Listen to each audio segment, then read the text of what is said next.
إن الحمد لله نحمده ونستعينه ونستغفره ونعوذ بالله من شرور أنفسنا ومن سيئات أعمالنا من يهده الله فلا مضل له ومن يضلل فلا هادي له وأشهد أن لا إله إلا الله وحده لا شريك له وأشهد أن محمدًا عبده ورسوله صلى الله عليه وعلى آله وصحبه وسلم تسليمًا كثيرا أما بعد فإن خير الحديث كتاب الله وخير الهدي هدي محمد صلى الله عليه وسلم وشر الأمور محدثاتها وكل محدثة بدعة وكل بدعة ضلالة وكل ضلالة في النار.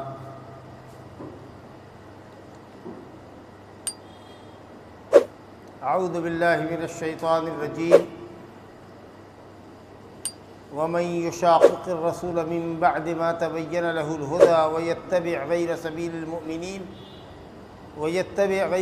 المؤمنين نوله ما تولى ونصله جهنم وساءت مصيرا. وقال النبي المصطفى صلى الله عليه وسلم فيما رواه الإمام أحمد في مسنده وأبو داود في سننه من حديث الإرباض بن سارية رضي الله عنه قال النبي صلى الله عليه وسلم عليكم بسنتي وسنة الخلفاء الراشدين المهديين من بعدي تمسكوا بها وعضوا عليها بالنواجذ وإياكم ومحدثات الأمور فإن كل محدثة بدعة.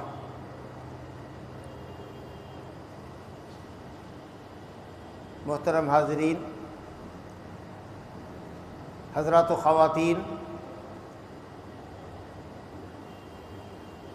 الفرقان ایجوکیشن خضرپور کے زیر اہتمام اس مختصر سے درس میں جو آج 2 اکتوبر کے تاریخی دن میں صالحہ پیلس کے اندر منعقد کیا گیا ہے، میں اس پروگرام کے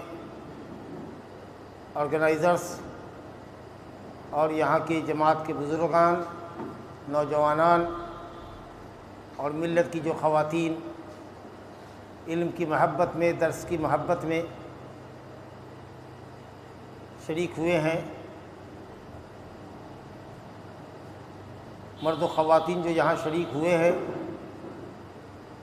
ان سب کو ویلکم کہتے ہیں، خوش آمدید کہتے ہیں. اور یہاں کے احباب نے ہمارے لیے آج کے درس یا آج کے محاضرہ اور لیکچر کا جو عنوان متعین کیا ہے منہج سلف، اس کے تعلق سے انشاءاللہ تھوڑی گفتگو 45 منٹ کی کریں گے.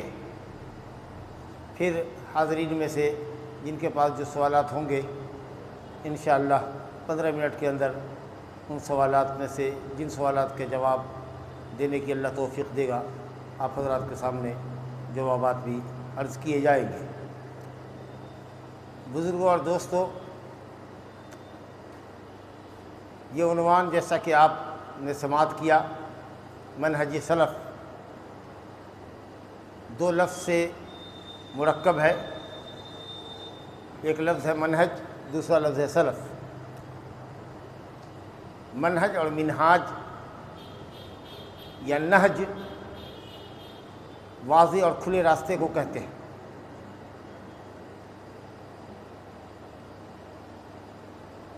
جو راستہ بالکل واضح ہو، جس کے سمجھنے میں کوئی ایچ پیچ نہ ہو، جو شاہراہ بالکل واضح ہو، اس کو منہج کہتے ہیں.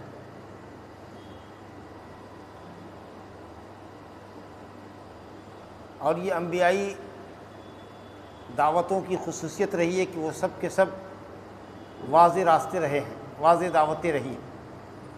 انبیائی دعوتیں تعقیدات سے، پیچیدگیوں سے پاک رہی. اس میں کہیں فلسفیانہ موشگافی، کہیں قومی رسم و رواج کی جکر بندی، اور کہیں کسی طرح کی آئیڈیالوجی انسان کی مقرر کردہ نہیں رہی۔ اللہ کا پیغام تھا، توحید کی دعوت تھی، صاف ستھرے عقیدے کی، صاف ستھرے منہج کی دعوت تھی۔ اس لیے انبیائی دعوت کو اللہ تعالیٰ نے، انبیائی شریعت کو اللہ نے منہج سے تعبیر کیا ہے، کیونکہ وہ بالکل واضح ہوا کرتے تھے۔ سورہ مائدہ آیت نمبر 47 میں اللہ تعالیٰ فرماتا ہے لِكُلٍّ جَعَلْنَا مِنْكُمْ شِرْعَةً وَمِنْهَاجًا۔ ہر نبی کے لیے اللہ تعالیٰ نے الگ الگ شریعت اور منہاج مقرر کیا۔ لِكُلٍّ جَعَلْنَا مِنْكُمْ شِرْعَةً وَمِنْهَاجًا۔ منہاج منہج دونوں ایک ہی لفظ ہے، اور دونوں کا اصلی مادہ جو ہے حروف اصلی نہج ہے، نون دو چشمی ہا جیم نہج، نہج سے منہج، منہاج آپ جو بھی استعمال کریں لیکن سب میں نہج ہے۔ نہج کے معنی فلان نہجا یعنی واضح راستے پر چلا۔ اللہ تعالیٰ فرماتا ہے کہ تمام انبیاء کی شریعت ہر ایک کے لیے الگ الگ شریعت رہی، اور وہ شریعتیں بالکل واضح ہوا کرتی تھی، بالکل روز روشن کی طرح واضح رہتی تھی، کہیں کوئی پیچیدگی نہیں تھی۔ حضرات انبیاء کرام علیہم الصلاۃ والسلام بنیادی طور پر اصول دین کے اندر سب متفق رہتے تھے،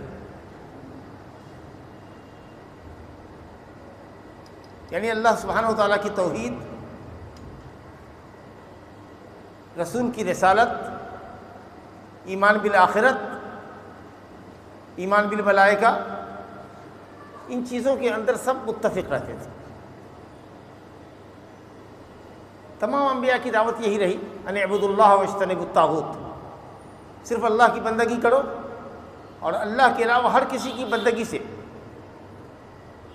جو اپنی بندگی سے راضی ہو، اللہ کے علاوہ ہر وہ شخص جو لوگوں کو اپنی بندگی کی طرف بلائے اور اپنی بندگی سے راضی ہو، ایسے طاغوت کی بندگی سے انکار کریں۔ یہ دعوت توحید، خالص توحید کی صاف ستھری نتھری ہوئی دعوت تمام انبیاء کے درمیان ایک مشترک چیز رہی، متفق علیہ چیز رہی۔ وَلَقَدْ بَعَثْنَا فِي كُلِّ أُمَّةٍ رَسُولًا أَنِ اعْبُدُوا اللَّهَ وَاجْتَنِبُوا الطَّاغُوتَ وَمَا أَرْسَلْنَا مِنْ قَبْلِكَ مِنْ رَسُولٍ إِلَّا نُوحِي إِلَيْهِ أَنَّهُ لَا إِلَهَ إِلَّا أَنَا فَاعْبُدُونِ۔ تمام انبیاء کی یہ دعوت رہی۔ پھر ہر کے لیے شریعت الگ الگ رہی، سب کے لیے راستے الگ الگ واضح رہے۔ کیا مطلب اس کا؟ احکام، فروعات، اوامر اور نواہی، یہ چیزیں الگ الگ رہی۔ ہر امت کے درمیان کچھ چیزیں الگ الگ رہی۔ نماز ہر امت میں رہی، لیکن نماز پڑھنے کا طریقہ، نماز پڑھنے کی تعداد، نماز پڑھنے کے اوقات الگ الگ رہے۔ روزہ عبادت رہی، زکوٰۃ وغیرہ جو بھی اسلام کے احکام ہیں، وہ اللہ رب العالمین نے تمام انبیاء کو اپنے اپنے وقت کے حساب سے شریعت کے احکام اور قوانین عطا فرمائے۔ شریعتیں مختلف رہیں، احکام دین ان کے مختلف رہے، لیکن بنیادی طور پر اللہ تعالیٰ کی توحید کا عقیدہ کہ ایک اللہ ہی بندگی کے لائق ہے، اور جو بھی وقت کا رسول رہا وہ واجب الاتباع ہے، اس کی پیروی لازمی ہے، اور ایمان بالآخرت، ایمان بالملائکہ، ایمان بالقدر، ایمان بالکتب، یہ تمام چیزیں متفق علیہ رہی انبیاء کے درمیان۔ تو بہرحال اس لفظ میں اللہ تعالیٰ نے اس آیت میں سورہ مائدہ کی آیت نمبر 47 میں اللہ تعالیٰ نے فرمایا لِكُلٍّ جَعَلْنَا مِنْكُمْ، اے نبی تم میں سے ہر ایک کے لیے ہم نے شریعت اور راستے، واضح راستے الگ الگ مقرر کیے ہیں۔ دین سب کا ایک ہے، توحید کی دعوت سب نے دی ہے، لیکن شریعت کے احکام اور مسائل ان کے درمیان الگ الگ رہے، اور سب کی دعوت کا راستہ، سب کی شریعت کا راستہ بالکل واضح رہا۔ تو منہاج کہتے ہیں واضح راستے، اور یہ لفظ انبیائی دعوت کے لیے اللہ تعالیٰ نے استعمال کیا۔ دوسرا لفظ ہے سلف۔ سلف کے معنی ہیں آگے جانے والا۔ ہم سے پہلے جو لوگ گزر گئے دنیا سے وہ ہمارے سلف ہوئے، ان سے پہلے جو لوگ گزر گئے وہ ان کے سلف ہوئے۔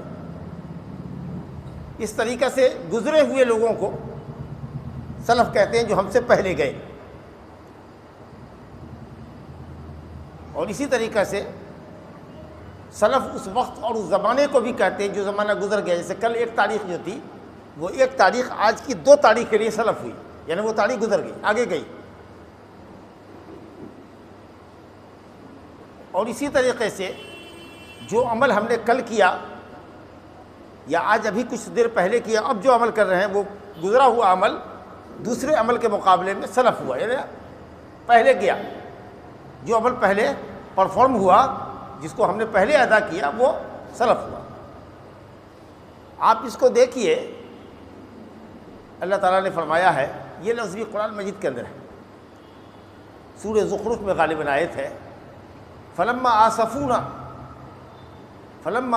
انتقمنا منهم فاغرقناهم اجمعین فجعلناهم سلفا ومثلا للآخرین. فلما آسفونا انتقمنا منهم فاغرقناهم اجمعین فجعلناهم سلفا. عجیب ہے، لوگ کہتے ہیں کہ سلفی لفظ کہاں سے استعمال کیا، کہاں ہے قرآن حدیث میں؟ تو قرآن میں لکھا ہوا ہے فجعلناهم سلفا، یعنی آگے جانے والے کو سلف کہتے ہیں. فرعون اور فرعونیوں کو، اس کے لشکر کو اللہ تعالیٰ نے ان کے جبر و استبداد اور ظلم کے سبب، کفر کے سبب اور اپنی ربوبیت کے اعلان کے سبب، کہ وہ کہتا تھا انا ربکم الاعلی، اللہ رب العالمین نے فرعون کو اس کے تمام لاؤ لشکر سمیت دریا برد کر دیا. اللہ کا فرماتا ہے فلما آسفونا، اے فلما اغضبونا، جب انہوں نے ہم کو غصہ دلایا اپنی سرکشی سے، اپنے کفر و عناد سے، حق کا انکار کر کے، حضرت موسیٰ اور موسیٰ علیہ السلام کے ماننے والے ایماندار ساتھیوں پر جبر اور ظلم کا پہاڑ توڑ کے جب انہوں نے ہمارے غصے کو، غضب کو بھڑکایا، تو اللہ تعالیٰ فرماتا ہے انتقمنا منہم، ہم نے ان سے انتقام لیا. اور انتقام یہ لیا کہ ان سب کو دریا برد کر دیا. فاغرقناہم اجمعین فجعلناہم سلفا ومثلا، ان کو آگے جانے والا اور ان کو بطور نمونہ للآخرین، بعد میں آنے والوں کے لیے ہم نے ان کو نمونہ بنا دیا، تعزیہ نہیں عبرت بنا دیا کہ دیکھو فرعون اور فرعونیوں کا کیا انجام ہوتا ہے. تو آخرین کے مقابلے میں غور کیجیے گا، آخرین کے مقابلے میں اولین جو ہوئے، بعد میں آنے والوں کے لیے فرعون جو ہوا وہ بری مثال ہوا، آگے جانے والا، اور مثلا مثال ہوا، تازیانہ عبرت ہوا کہ ظلم اور جور کرنے والے اور خدائی کے دعویٰ کرنے والے کا انجام کیا ہوتا ہے. تو جو آگے گزر گیا، اچھا ہو یا برا ہو، اس کو لفظ سلف کہتے ہیں. اب اس لیے ہم لوگ اچھے لوگوں کا ذکر کرتے تو کیا کہتے ہیں؟ سلف صالحین بولتے نا، سلف صالحین. اس کا مطلب ہے کہ آگے جانے والے اچھے برے جو بھی لوگ ہوئے وہ بعد میں آنے والوں کے لیے سلف ہوئے.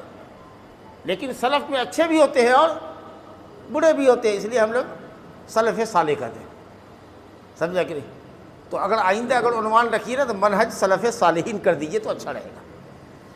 ٹھیک ہے؟ چلیے اب دیکھیے، ہم لوگ بچہ ہے، بلوغت سے پہلے جو بچہ مرتا ہے اس کا جنازہ پڑھتے ہیں تو کیا دعا پڑھتے ہیں؟ اللہم اجعلہ لنا سلفا واجرا وذخرا.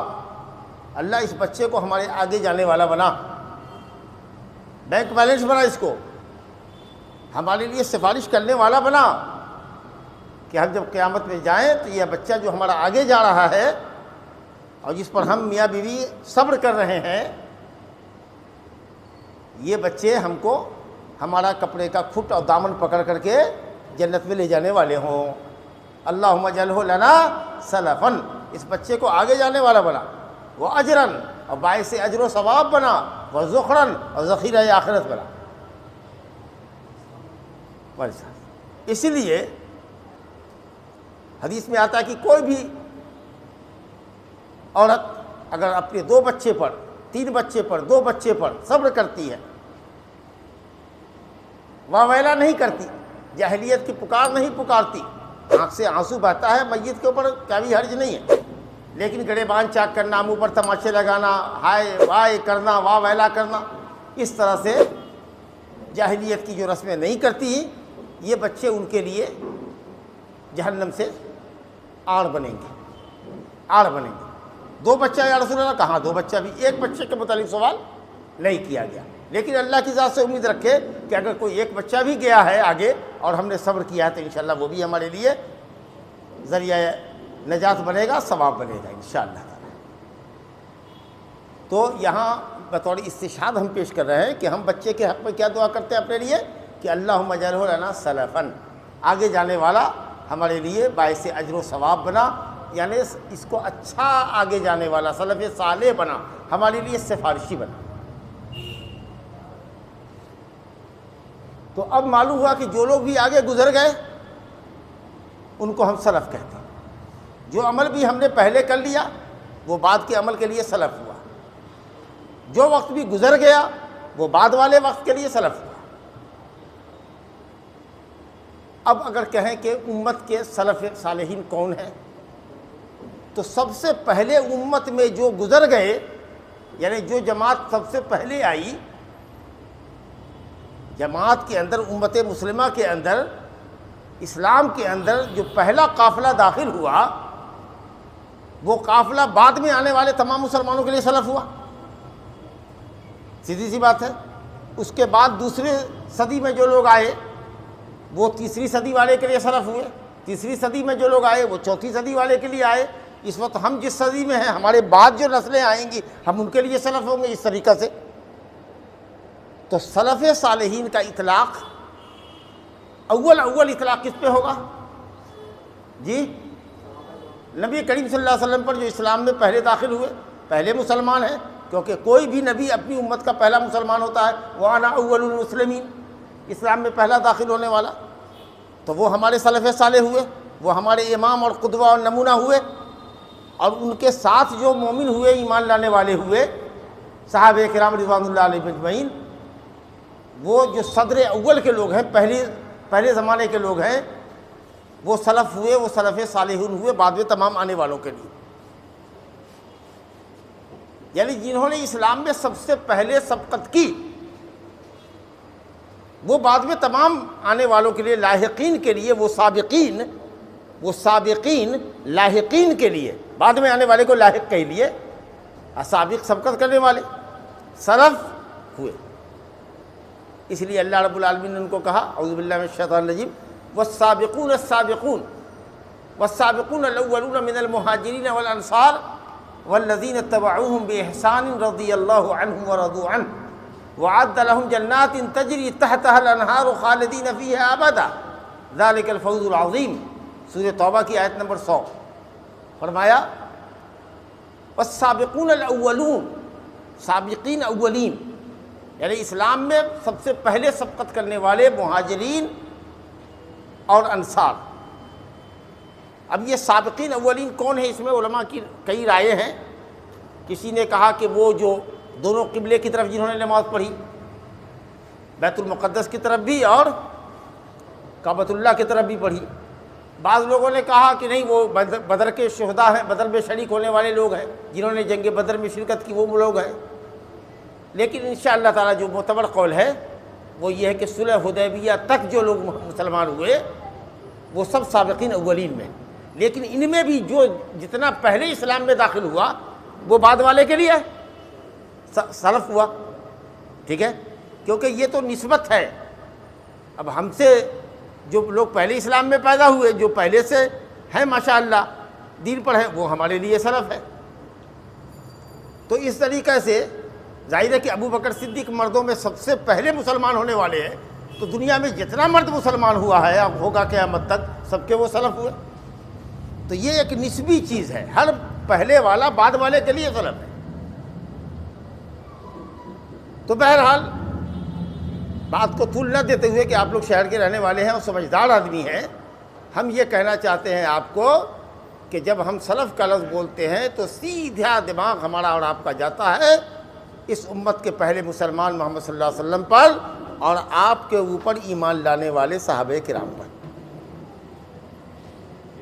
اللہ فرماتا ہے والسابقون الاولون من المہاجرین والانصار. اسلام میں اولین سبقت کرنے والے مہاجرین ہو یا انصار، مہاجرین اور انصار، والذین اتبعوہم، دیکھ لیجئے اس لفظ کو غور کیجئے، والذین اتبعوہم بإحسان، اور وہ تمام لوگ جنہوں نے سابقین اولین مہاجرین اور انصار کی پیروی کی بإحسان، عمدہ طریقے پر، پختہ طریقے پر، یعنی ان کے منہج کی پیروی کی، ان کے طریقے کی پیروی کی، دین کی نصرت اور حمایت اسی جذبے سے کی جو جذبہ سابقین اولین مہاجرین اور انصار نے کیا تھا۔ والذین اتبعوہم بإحسان، اس میں وہ صحابہ کرام بھی داخل ہوئے جو صلح حدیبیہ کے بعد مسلمان ہوئے، کیونکہ سابقین اولین صلح حدیبیہ سے پہلے والے مسلمان ہوئے، تو اس کے بعد والذین اتبعوہم، وہ لوگ جنہوں نے ان کی پیروی کی سابقین اولین کی، کون ہوئے؟ صلح حدیبیہ کے بعد ہونے والے مسلمان صحابہ کرام، اور پھر اس کے بعد جو آئے صحابہ کے دور گزرنے کے بعد جو تابعین کا دور شروع ہوا وہ، اب پھر تبع تابعین جو خیر القرون یا بہتر زمانے کہے گئے ہیں، اور اسی پیٹرن پر چلنے والے صحابہ کرام کے واضح راستے کی پیروی کرنے والے، قرآن اور حدیث کی پیروی کرنے والے صحابہ کرام رضوان اللہ علیہم اجمعین کی پیروی کرنے والے ائمہ ہدی، امام مالک، امام ابو حنیفہ، امام شافعی، امام احمد ابن حنبل رحمہم اللہ اجمعین، اسی طریقے سے امام بخاری، امام مسلم، امام ابو داؤد، امام نسائی، اور اسی طریقے سے ان کے منہج کی پیروی کرنے والے امام ابن تیمیہ، امام ابن القیم، ابن کثیر، علامہ ذہبی، اور اس طریقے سے آ جائیے شیخ الاسلام مجدد الدعوہ محمد ابن عبد الوہاب التمیمی، اور وہ سارے لوگ جو اس منہج کی پیروی کرنے والے ہیں اور اسی دعوت کو پھیلانے والے ہیں، آپ تمام حضرات اور پھر آپ کے بعد آنے والے لوگ جو اسی صحابہ کرام کے منہج کی پیروی کریں گے، قرآن اور سنت کی پیروی کریں گے اور قرآن اور سنت کو اسی فہم کے مطابق سمجھیں گے جو فہم صحابہ کرام رضوان اللہ علیہم اجمعین کا تھا، یہ سب کے سب والذین اتبعوہم بإحسان کے اندر داخل ہیں۔ صحابہ کرام مہاجرین اور انصار جنہوں نے اسلام کی طرف سبقت کی، پھر جن صحابہ کرام میں جو لوگ صلح حدیبیہ کے بعد مسلمان ہوئے اور ان کی نظروں نے محمد صلی اللہ علیہ وسلم کا دیدار کیا، چاہے وہ گود میں پلنے والا بچہ ہی کیوں نہ رہا ہو، وہ اور اس کے بعد آنے والے تابعین، تبع تابعین، اور پھر انہی کی پیروی کرنے والے، انہی کے منہج کی، انہی کے واضح راستے کی پیروی کرنے والے لوگ جو قیامت تک آئیں گے، وہ سب والذین اتبعوہم بإحسان کے اندر داخل ہیں۔ اللہ فرماتا ہے رضی اللہ عنہم ورضوا عنہ، اللہ ایسے تمام لوگوں سے، مہاجرین و انصار اسلام میں سبقت کرنے والے، والذین اتبعوہم بإحسان، اور بھلائی کے ساتھ، پختگی کے ساتھ، عمدگی کے ساتھ قرآن و حدیث پر ان صحابہ کرام سابقین اولین کی پیروی کرنے والے صحابہ، تابعین، تبع تابعین ومن بعدہم، اور جو بھی ان کے بعد ہیں اور جو اس دعوت کو پھیلانے والے ہیں، صحابہ کے منہج پر چلنے والے ہیں، آج کے لوگ ہوں یا آنے والے قیامت تک کے لیے جو ایک جماعت ہوگی جو حق پر قائم رہے گی، اللہ کی کتاب اور نبی کی سنت پر قائم رہے گی اور کسی ملامت گر کی ملامت کی پرواہ نہیں کرے گی، انشاءاللہ وہ سب والذین اتبعوہم بإحسان کے اندر داخل ہیں، اور ان کو سرٹیفکیٹ اللہ دے رہا ہے کہ رضی اللہ عنہم ورضوا عنہ، اللہ ان سب سے راضی ہوا اور وہ لوگ اللہ سے راضی ہوئے۔ اس آیت سے استدلال کرتے ہوئے امت کے علماء نے، سلف صالحین نے، ائمہ ہدی نے لکھا کہ نبی کریم صلی اللہ علیہ وسلم کے تمام صحابہ، چاہے وہ محسنین رہے ہوں یا مسیئین رہے ہوں، چاہے جنہوں نے جنگ میں شرکت کی ہو جو آپس میں صحابہ کے درمیان ہوئی، یا جو اس جنگ سے پہلے انتقال فرما گئے ہوں، تمام کے تمام صحابہ اور تمام کی تمام صحابیات رضی اللہ عنہم ورضوا عنہ کے مزدے کے حقدار ہیں، اور وہ سب کے سب جنتی، وہ سب کے سب جنتی۔ اور انشاءاللہ صحابہ کرام کے منہج کی پیروی کرنے والے تابعین، تبع تابعین، ائمہ دین، ائمہ ہدی، اور بعد کے لوگ، آج کے لوگ اور قیامت تک آنے والے لوگ جو صحابہ کے طریقے پر ہیں، جو نبی صلی اللہ علیہ وسلم کو اپنا امام مانتے ہیں اور صحابہ کرام کو اپنے لیے آئیڈیل مانتے ہیں، اور ان کے ایمان، ان کی فدائیت، ان کی قربانی اور دین پر چلنے کا وہ جذبہ اور دین کو سمجھنے اور سمجھ کر کے برتنے کا جو جذبہ صحابہ کرام میں تھا، اس جذبے کی قدر کرتے ہوئے اس دعوت کی اور اس منہج کی اگر پیروی کر رہے ہیں، واضح راستے کی، قرآن و سنت کے راستے کی، تو وہ سب ماشاءاللہ اللہ تعالیٰ کی رضا اور خوشنودی کے حامل بندے ہیں، اور وہ سب اس اہم تو گفتگو سے آپ حضرات نے یہ سمجھ لیا کہ امت کے سلف صالحین علی الاطلاق نبی کریم صلی اللہ علیہ وسلم اور پھر صحابہ کرام رضوان اللہ علیہم اجمعین ہیں، اور اس کے بعد والذین اتبعوہم بإحسان، ان کی بھلائی کے ساتھ پیروی کرنے والے جو لوگ ہیں، جو ہم سے پہلے گزرے ان 14 صدیوں میں قرآن اور حدیث کی پیروی کرنے والے، منہج صحابہ کی پیروی کرنے والے، وہ سب کے سب ہمارے سلف ہوئے، سب سلف صالحین ہیں۔ لیکن ان میں علی الاطلاق اگر ہم بولتے ہیں، عام بولتے ہیں کہ سلف صالحین کا یہ منہج رہا اور سلف صالحین کا یہ قول رہا، تو سیدھا دماغ جاتا ہے کہاں؟ صحابہ کرام رضوان اللہ علیہم اجمعین پر، اور تابعین، ائمہ تابعین جنہوں نے بھلائی کے ساتھ ان کی پیروی کی۔ یہ قید لگی ہے، سابقین اولین کے ساتھ قید نہیں ہے، لیکن سابقین اولین کے بعد جو لوگ آئے ہیں ان کے لیے قید لگی ہے والذین اتبعوہم بإحسان۔ بہت سارے آپ کو تابعی تبع تابعی بھی آپ کو مل جائیں گے جن کے اندر صوفیت تھی، جن کے اندر منہجیت نہیں تھی، تو اس کا یہ مطلب نہیں ہے کہ تمام تابعین، تمام تبع تابعین اور تمام ائمہ اور تمام کے تمام، ایسا نہیں ہے، قید لگی ہوئی ہے کہ سابقین اولین مہاجرین انصار تو ایک دم وہ تو ہیں ہی، ان کے ساتھ تو اللہ راضی ہے، ان سے اللہ راضی ہے، وہ اللہ سے راضی ہے، لیکن بعد میں آنے والے، خود صلح حدیبیہ کے بعد میں آنے والوں کے لیے کہا گیا والذین اتبعوہم بإحسان۔ لیکن منہج سلف یہ ہے، عقیدہ سلف یہ ہے کہ تمام صحابہ کرام علی الاطلاق بغیر استثناء کے تمام صحابہ کرام جنتی، کیونکہ اللہ نے ان سے اپنی رضامندی کا اظہار کیا۔ تو سب سے بڑے سلف جو ہمارے لیے آئیڈیل اور نمونہ ہیں وہ محمد صلی اللہ علیہ وسلم ہے۔ اللہ اکبر، کیا کہنا! اللہ تعالیٰ فرماتا ہے ان کی ذات گرامی کے تعلق سے وَمَا آتَاكُمُ الرَّسُولُ فَخُذُوهُ وَمَا نَهَاكُمْ عَنْهُ فَانْتَهُوا وَاتَّقُوا اللَّهَ۔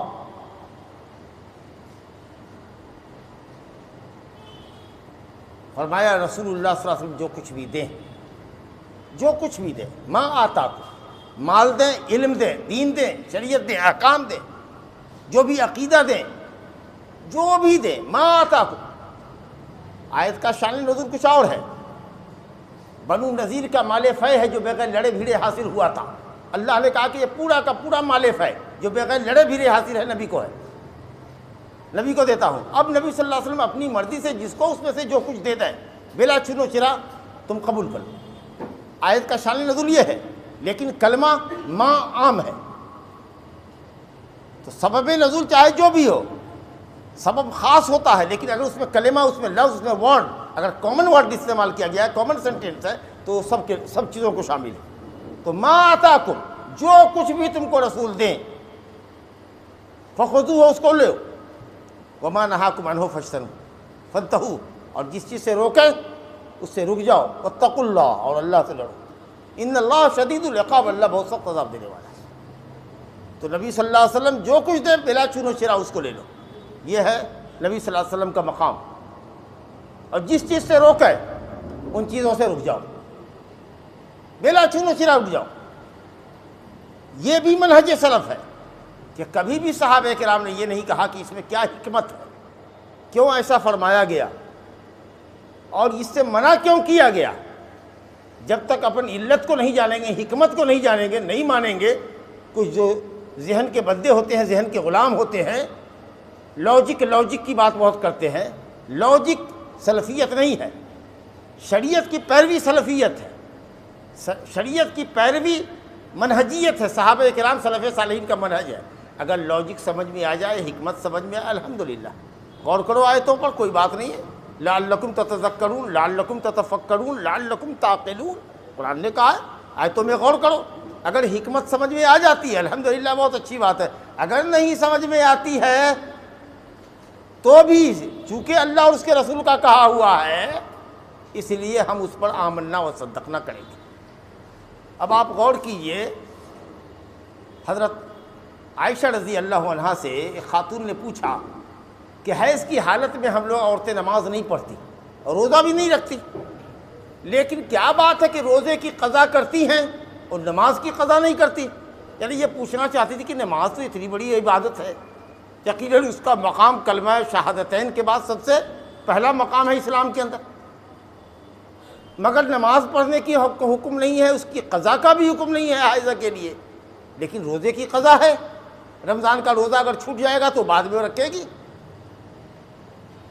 تو انہوں نے کہا، کوئی لاجک نہیں بتائی، کوئی علت نہیں بتائی، کہا کہ ہم لوگوں کو بھی نبی صلی اللہ علیہ وسلم کے زمانے میں حیض آتا تھا، تو ہم کو نماز کی قضا کا حکم نہیں دیا جاتا تھا، روزے کی قضا کا حکم دیا جاتا تھا۔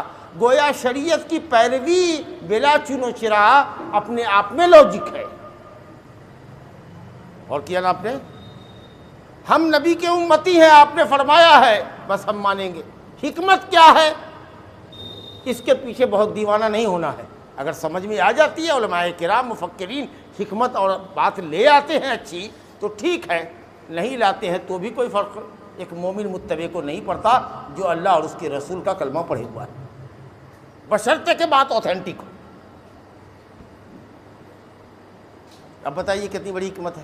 کیا آج کے علماء اس کی حکمت بتاتے ہیں کہ نماز اس لیے نہیں قضا کرتی ہیں عورتیں، یا نہیں حکم دیا گیا ان کو قضا کرنے کا کہ ہر مہینے حیض اگر ہوتی ہیں عورتیں اور 5 سے 7 دن یا 10 دن اگر حیض رہتا ہے تو 5 25 وقت کی نماز ان کو ہر مہینے پوری کرنی پڑے گی، اور سال میں رمضان کا روزہ ایک مرتبہ آتا ہے تو 5 روزے 7 روزے سال بھر میں پورا کر لینا ان کے لیے آسان ہے۔ لیکن نماز تو یومیہ بندگی ہے اور 5 مرتبہ ہے، اور اگر 5 دن ہی حیض رہتی ہے تو 25 وقت کی نمازیں، فرض نماز 17 رکعت یومیہ فرض ہے، اور 17 پنچے اتنی نمازیں تو فرض پڑھنی ہے، سنن نوافل کو تو چھوڑ دیجیے، تو اچھی خاصی پریشانی میں مبتلا ہو جائیں گی۔ یہ علماء حکمت بتاتے ہیں۔ میں پورے یقین کے ساتھ کرتا ہوں کہ اماں عائشہ جو اتنی فقیہ تھی کہ بڑے بڑے صحابہ کرام ان سے مسائل پوچھتے تھے، وہ یہ لاجک بتا سکتی تھی، لیکن شاید انہوں نے اسی ذہنیت کو بھانپا ہو اور یہ پوچھا کہ کیا تو حروریہ ہے، یعنی کیا تو خارجیہ ہے،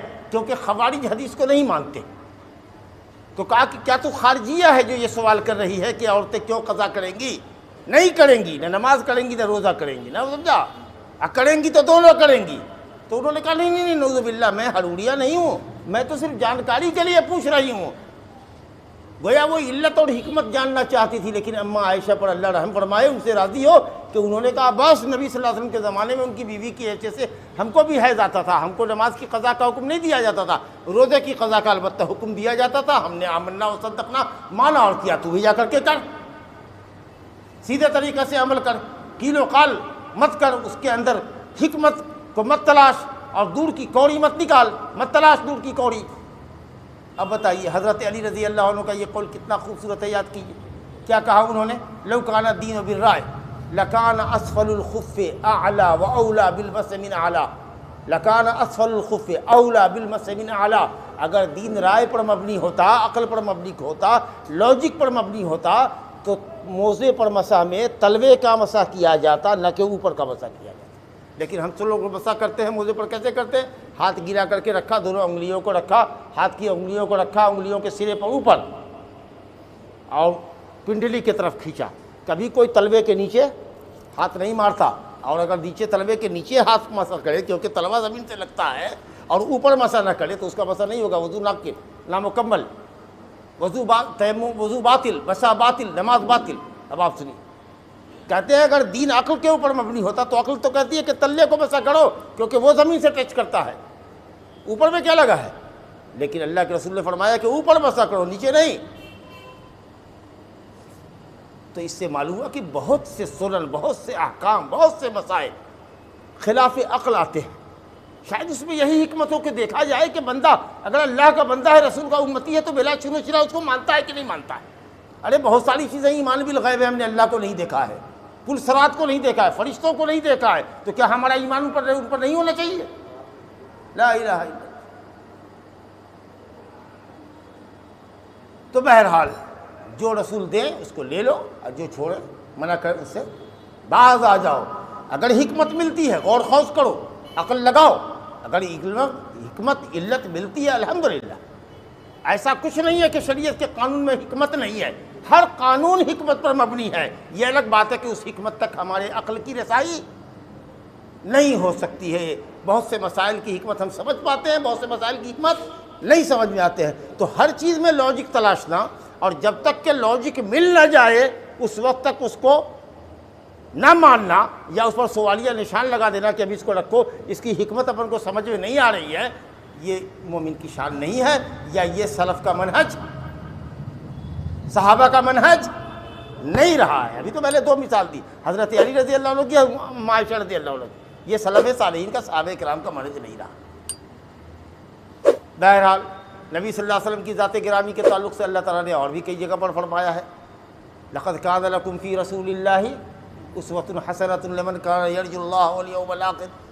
نبی کریم صلی اللہ علیہ وسلم کی ذات گرامی کے اندر اور آپ کی لائی ہوئی شریعت کے اندر اور آپ کے عمل کے اندر، آپ کی سنت کے اندر تم سب لوگوں کے لیے بہترین نمونہ ہے۔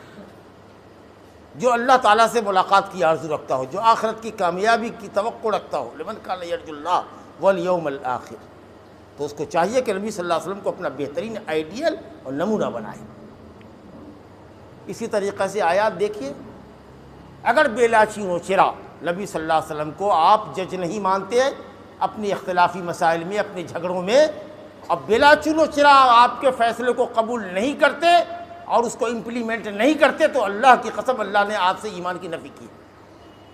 مشہور آیت ہے سورہ نساء کی، فلا وربک لا یؤمنون حتی یحکموک فیما شجر بینہم ثم لا یجدوا فی انفسہم حرجا مما قضیت ویسلموا تسلیما۔ تیرے رب کی قسم ہے نبی، یعنی اللہ اپنی ذات مقدس کی قسم کرے، وہ مومن نہیں ہو سکتے۔ کون لوگ؟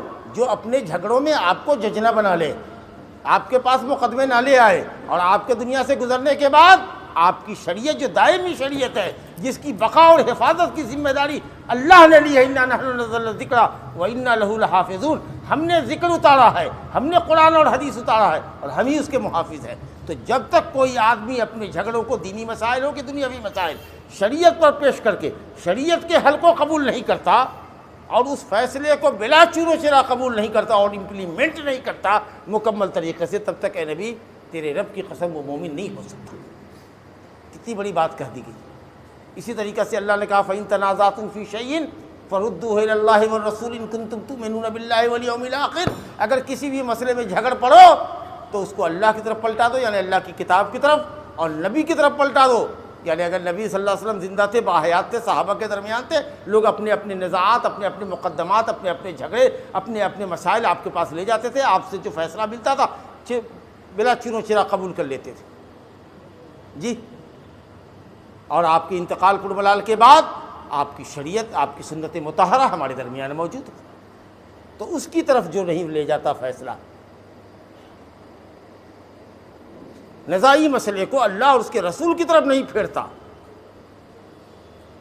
تو یہاں بھی یہی کہا جا رہا ہے ان کنتم تؤمنون باللہ، اگر تم اللہ اور آخرت پر ایمان رکھتے ہو تو ایسا ضرور کرو، ورنہ اگر تم اللہ اور اس کے رسول کی طرف اپنے نزاع کو، اپنے جھگڑے کو پلٹاتے نہیں اور اللہ اور اس کے رسول سے جو فیصلہ ملتا ہے اس کو بلا چون و چرا نہیں قبول کرتے، تو سمجھا جائے گا کہ تم کو ہمارا ایمان اللہ پر اور آخرت پر نہیں۔ اور بھی بہت ساری آیتیں ہیں، ایک آیت اور یاد آ گئی، اعوذ باللہ من الشیطان الرجیم فَلْيَحْذَرِ الَّذِينَ يُخَالِفُونَ عَنْ أَمْرِهِ أَن تُصِيبَهُمْ فِتْنَةٌ أَوْ يُصِيبَهُمْ عَذَابٌ أَلِيمٌ۔ ضرور بھی ضرور ان لوگوں کو ڈرنا چاہیے جو میرے رسول کی یا جو اللہ کے رسول کے امر کی، حکم کی خلاف ورزی کرتے۔ فَلْيَحْذَرِ الَّذِينَ يُخَالِفُونَ عَنْ أَمْرِهِ، کس بات سے ڈرنا چاہیے؟ أَن تُصِيبَهُمْ فِتْنَةٌ، کہ کہیں وہ فتنے میں نہ پڑ جائے، فتنے میں نہ پڑ جائیں۔ حضرت امام احمد بن حنبل امام اہل سنہ کہتے تھے کہ فتنے سے بڑا شرک ہے، نبی کے حکم کی مخالفت کرنے والے شرک میں مبتلا ہو جائے گا، آج ایک سنت چھوڑے گا، کل دوسری سنت چھوڑے گا، کل کو اللہ کی توحید کی راہ چھوڑے گا، شرک کی راہ اختیار کر لے گا۔ یا پھر اس کو اس بات سے ڈرنا چاہیے کہ اللہ تعالیٰ عذاب علیم میں مبتلا کرے گا اس کو، اور یصیبہم عذاب علیم۔ یہ ہے ہمارے رسول، یہ ہے ہمارے امام السلف محمد صلی اللہ علیہ وسلم کی یہ حیثیت ہے۔ اور آپ نے فرمایا علیکم بسنتی و سنت الخلفاء الراشدین، میری سنت کو لازم پکڑو، میرے بعد خلفائے راشدین ہدایت یافتہ خلفاء ابو بکر، عمر، عثمان و علی رضی اللہ عنہم اجمعین۔ اور خلفائے راشدین میں اور کون ہے داخل؟ عام طریقے سے تو یہ 4 سمجھتے ہیں، لیکن انشاءاللہ تعالیٰ اس میں عام طریقہ سے یہی عقیدہ ہے، لیکن 30 سال جو نبوت کے پیٹرن پر نبی صلی اللہ علیہ وسلم فرمایا کہ میرے بعد خلافت علی منہاج النبوہ 30 سال رہے گی، اس میں حضرت حسن رضی اللہ عنہ کا 6 مہینہ اگر جوڑا جائے تب 30 سال پورتے ہیں۔ بہرحال تو یہ خلفائے راشدین کی سنت کی پیروی کرو، وَإِيَّاكُمْ وَمُحْدَثَاتِ الْأُمُورِ، اور خبردار دین میں نئی چیزوں سے پرہیز کرو، نئی چیزوں کو وجود دینے سے نئی چیزیں پیدا کرنے سے یا کسی کی پیدا کردہ نئی چیز پر عمل کرنے سے پرہیز کرو۔ یہ نہیں کہ ہم نے نہیں پیدا کیا، کسی اور نے کیا اس پر گناہ نہیں، تم نے اگر عمل کیا تو تم بھی اس کے اندر داخل ہو۔ من عمل عملا لیس علیہ امرنا فہو رد، کسی نے بھی کوئی عمل کیا جس پر نبی کا حکم نہیں ہے، چاہے موجد تم ہو کہ موجد کوئی دوسرا رہے، وہ عمل مردود ہے۔ تو آپ فرما رہے ہیں کہ اگر میری اور خلفائے راشدین کی سنت کو چھوڑو گے، آگے ذکر ہے وَإِيَّاكُمْ وَمُحْدَثَاتِ الْأُمُورِ، اس کا مطلب کہ سیدھا اس کا نتیجہ یہ ہوگا کہ تم بدعت میں، گمراہی میں گر جاؤ گے، کیونکہ سنت، میری سنت، خلفائے راشدین کی سنت کی پیروی کر دو اور بدعت سے بچو۔ اس کا مطلب کہ سنت کی اگر جہاں پیروی نہیں ہوگی، ہدایت کی پیروی نہیں ہوگی، وہاں پر نفس کی خواہش نفس کی پیروی ہوگی، اور بدعت خواہش نفس کا نام، خواہش نفس کا نام۔ اگر اتباع نہیں ہے تو ابتداع ہوگا، اتباع اگر کسی کی زندگی میں نہیں، قرآن و سنت کی پیروی نہیں ہے تو ابتداع ہوگا، بدعت کرنا ہوگا۔ جی اگر ہدایت کی پیروی نہیں ہے تو ہوا کی پیروی ہوگی، خواہش نفس کی پیروی۔ تو یہ تو نبی صلی اللہ علیہ وسلم ہے امام السلفیین، امام السلفیین، سلف صالحین کے امام۔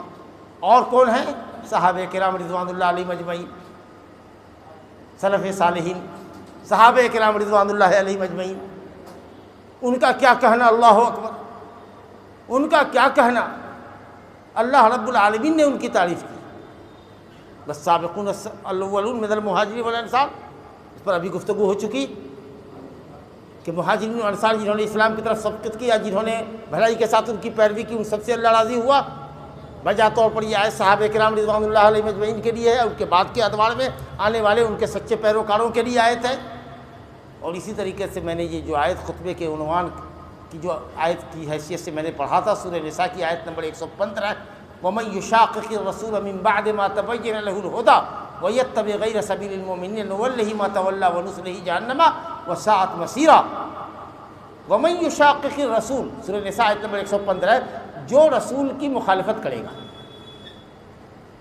سلف کے امام کی مخالفت کرے گا، نبی کی مخالفت کرے گا، اللہ اکبر، اور نبی کی مخالفت اللہ کی مخالفت،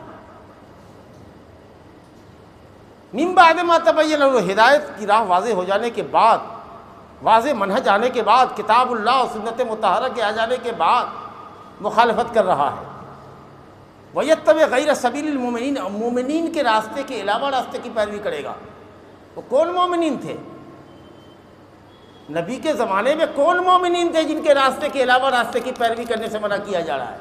صحابہ کرام، کیونکہ رسول کے ساتھ آ رہا ہے اور مومن رسول کی مخالفت کر رہے ہیں اور مومنین کے راستے کے علاوہ راستے کی پیروی کر رہے ہیں۔ کون مومنین داخل ہوں گے؟ سب سے پہلے مومنین میں کون مومن داخل ہوں گے؟ صحابہ کرام۔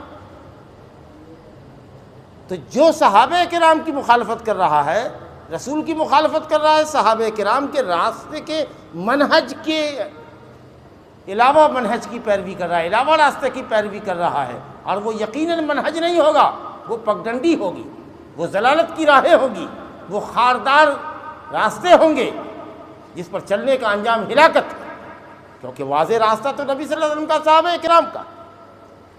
تو کہا کہ جس نے بھی نبی صلی اللہ علیہ وسلم کی مخالفت کی اور مومنین میں سر فہرست صحابہ کرام کے راستے کی پیروی نہ کی، تو وہ سن لے کہ نوَلِّهِ مَا تَوَلَّىٰ، وہ جدھر جاتا ہے جائے، وہ جدھر گھومے گا اللہ کہتا ہے ہم گھما دیں گے، جاؤ ضلالت کی راہ پر اگر لگتے ہو، حق اور ہدایت کی راہ تم کو پسند نہیں ہے، گمراہی اور شرک کی راہ، بدعت کی راہ ہی تم کو پسند ہے، صوفیوں کی راہ ہی تم کو پسند ہے، فلسفیوں کی راہ ہی تم کو پسند ہے، علمانیوں کی راہ تم کو پسند ہے، لاجیکلیوں کی راہ پسند ہے، جو عقل کے بندے ہیں ان کی راہ اگر پسند ہے تو جاؤ انہی راستوں پر چلو، انہی راستوں پر چلو، ہم چلا دیں گے، وَنُصْلِهِ جَهَنَّمَ، لیکن ہم کھولتے ہوئے جہنم میں تم کو ڈالیں گے، جو بہت بڑا ٹھکانہ ہوگا۔ تو صحابہ کرام کے منہج کی خلاف ورزی کرنے والے تو جہنمی ہیں۔ اب آپ سمجھ لگے منہج سلف کی پیروی کی اہمیت کیا ہے، وہ آپ دیکھیے۔ صحابہ کرام کا ایمان کتنا زبردست تھا، اللہ اکبر، ان کی فدائیت اسلام کے لیے کیسی تھی، ان کا جذبہ نصرت اور حمایت اسلام کے لیے کیسا تھا، اور دین کو پھیلانے کی کیسی جستجو ان کے اندر تھی، خود اللہ رب العالمین نے اس کی ثنا خوانی کی ہے۔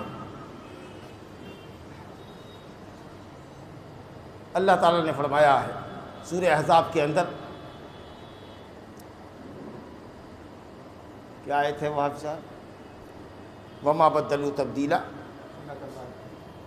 وما بدلوا تبدیلا فمنهم من قضى نحبه ومنهم من ينتظر وما بدلوا تبدیلا من المؤمنین رجال صدقوا ما عاهدوا الله علیہ۔ شہدائے احد کے لیے یہ آیت اتری ہے، غور فرمائیے، شہدائے احد کے لیے، من المؤمنین رجال صدقوا ما عاهدوا الله علیہ، اللہ سے جس چیز کا وعدہ کیا تھا، یعنی کلمہ پڑھا تھا لا الہ الا اللہ، اور رسول سے وعدہ کیا تھا محمد رسول اللہ کہ بندگی صرف اللہ کی ہے اور پیروی صرف رسول آپ کی ہے، اس پر ہم ایگریمنٹ کرتے ہیں، اس پر ہم آپ سے عہد و پیمان باندھتے ہیں، اس عہد پر قائم رہے۔ فَمِنْهُمْ مَنْ قَضَى نَحْبَهُ، تو کوئی اپنی آرزو کو پا گیا، اپنے عہد و میثاق میں کھڑا اترا، یعنی اس نے موت کو گلے لگا لیا، جام شہادت نوش کر لیا۔ وَمِنْهُمْ مَنْ يَنْتَظِرُ، اور انہی مومنین میں کچھ ہے جو اس راہ کے جاباز سپاہی اپنی شہادت کے منتظر ہے کہ آگے ہم گردن کٹائیں گے، آگے ہم اللہ کے دین کا جھنڈا لے کر جائیں گے۔ اللہ فرماتا ہے ان صحابہ کرام کو تو وما بدلوا تبدیلا، انہوں نے اپنے عہد و میثاق میں کوئی ذرہ برابر تبدیلی نہیں کی۔ یہ ہے صحابہ کرام کی شان۔ اور آپ کہتے ہیں نعوذ باللہ، کہنے والے کہتے ہیں کہ صحابہ کرام بدل گئے، نبی صلی اللہ علیہ وسلم کے انتقال کے بعد مرتد ہو گئے، کافر ہو گئے، سوائے چند صحابہ کے، 5 صحابہ کے، 7 صحابہ کے، حضرت علی، حسنین رضی اللہ عنہم اجمعین، حضرت مقداد، حضرت ابوذر، حضرت سلمان، حضرت عمار، یہ 4-5 کے علاوہ سب کے سب مرتد ہو گئے۔ اللہ فرما رہا ہے وما بدلوا تبدیلا، قرآن میں قیامت تک رہنے والی آیت موجود ہے کہ صحابہ کرام نے کوئی بدعہدی نہیں کی۔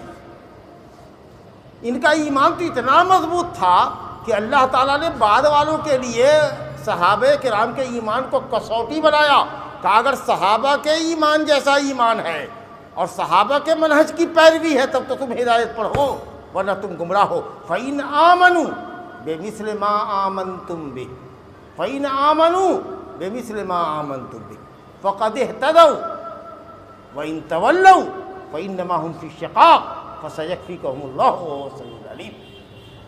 فَإِنْ آمَنُوا بِمِثْلِ مَا آمَنْتُمْ بِهِ، تم جس طرح کیا ایمان لائے ہو ویسا اگر ایمان لاتے ہیں، کس کو خطاب ہے؟ تم جس طرح ایمان لائے ہو، صحابہ کرام کو۔ فَإِنْ آمَنُوا بِمِثْلِ مَا آمَنْتُمْ، جیسا تمہارا ایمان ہے ویسا ایمان اگر لوگ لاتے ہیں تب وہ ہدایت یافتہ ہے، ورنہ وہ تو ضلالت میں۔ بتائیے کتنا بڑا مقام ہے۔ اور نبی کریم صلی اللہ علیہ وسلم جب فرما دے خیر الناس قرنی ثم الذین یلونہم ثم الذین یلونہم، سب سے بہتر لوگ میرے ساتھ کے ہیں، میرے زمانے کے لوگ ہیں، میری صدی کے لوگ ہیں، میرے صحابہ ہیں، پھر اس کے بعد اور پھر اس کے بعد۔ جی تو اب صحابہ کرام کی صداقت اور عدالت میں کیا فرق رہ جاتا ہے؟ جس کا تزکیہ اللہ نے کیا ہو، جن کا تزکیہ رسول اللہ نے کیا ہو۔ اللہ اکبر۔ کسی بھی مذہب کے ماننے والے سے اگر پوچھئے کہ تمہارے مذہب کے سب سے اچھے لوگ کون ہیں، تو وہ کہیں گے جو ہمارے نبی پر ایمان لانے میں پہلے لوگ تھے اور ان کے دین کا جھنڈا بلند کرنے والے لوگ تھے۔ یہودیوں سے پوچھئے کہ سب سے اچھے یہودی کون ہیں، تو کہیں گے حضرت موسیٰ علیہ السلام کے ماننے والے جو ان کے زمانے میں ان کے ساتھ رہے۔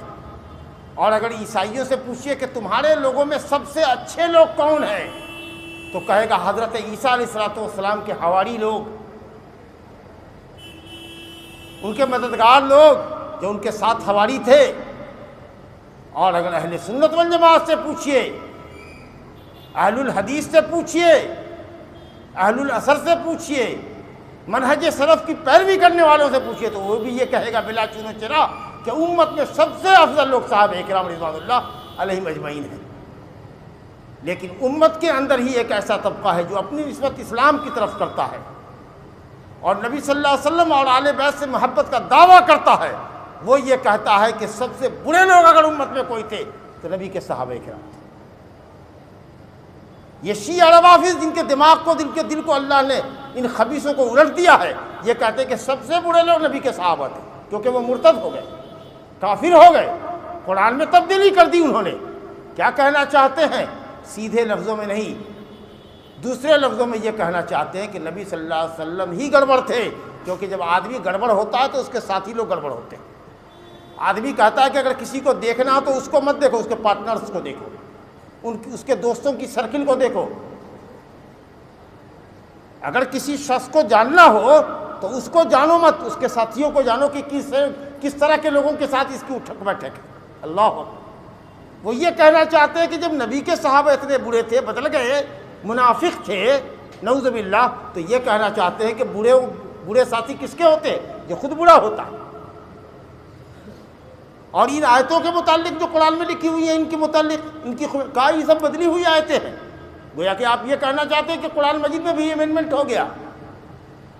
قسم اللہ کی، یہ اسلام کے یہ شیعہ اور خوارج، یہ سلفی منہج کے، صحابہ کرام کے اور صحابہ کرام کے ایمان کے، جو قرآن و حدیث پر مبنی تھا، صحیح ایمان پر، یہ اتنے بڑے دشمن ہیں اہل سنت کے، شاید جتنا بڑا دشمن کوئی یہودی نہ ہو، کوئی عیسائی نہ ہو، کوئی مشرک نہ ہو، جتنا کہ یہ آستین کے سانپ شیعہ خوارج مسلمانوں کے، اہل سنت کے اور سلفیوں کے دشمن ہیں، جن کے ایمان کو اللہ نے معیار بنایا ہو، آپ ان کے ایمان پر شک کرتے ہیں۔ جن کے ذریعے قرآن اور حدیث ہم کو ملا ہو، آپ ان کو ڈیمیج کر رہے ہیں، گویا اسلام کو ڈائنامیٹ کرنا چاہ رہے ہیں کہ جن کے ذریعے اسلام آپ کو ملا ہے وہ سب تو مرتد تھے، سب تو منافق تھے، سب تو دنیا دار تھے۔ یہ تم اپنے باپ کے لیے نہیں کہہ سکتے، تم اپنے بھائی کو منافق کافر نہیں کہہ سکتے، لیکن امت کے سب سے افضل ابو بکر و عمر کو گالیاں دیتے ہو، ان کو مرتد کہتے ہو۔ صحیح بات ہے۔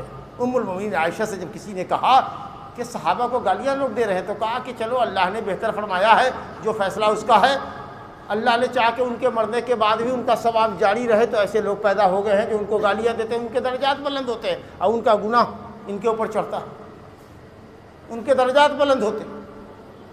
ارے آپ کسی اچھے آدمی کا برائی سے نام لیجئے گا تو اس کا پاپ ہی نہ کٹے گا، گناہ ہی نہ کٹے گا، یا اس کے درجات بلند ہوں گے۔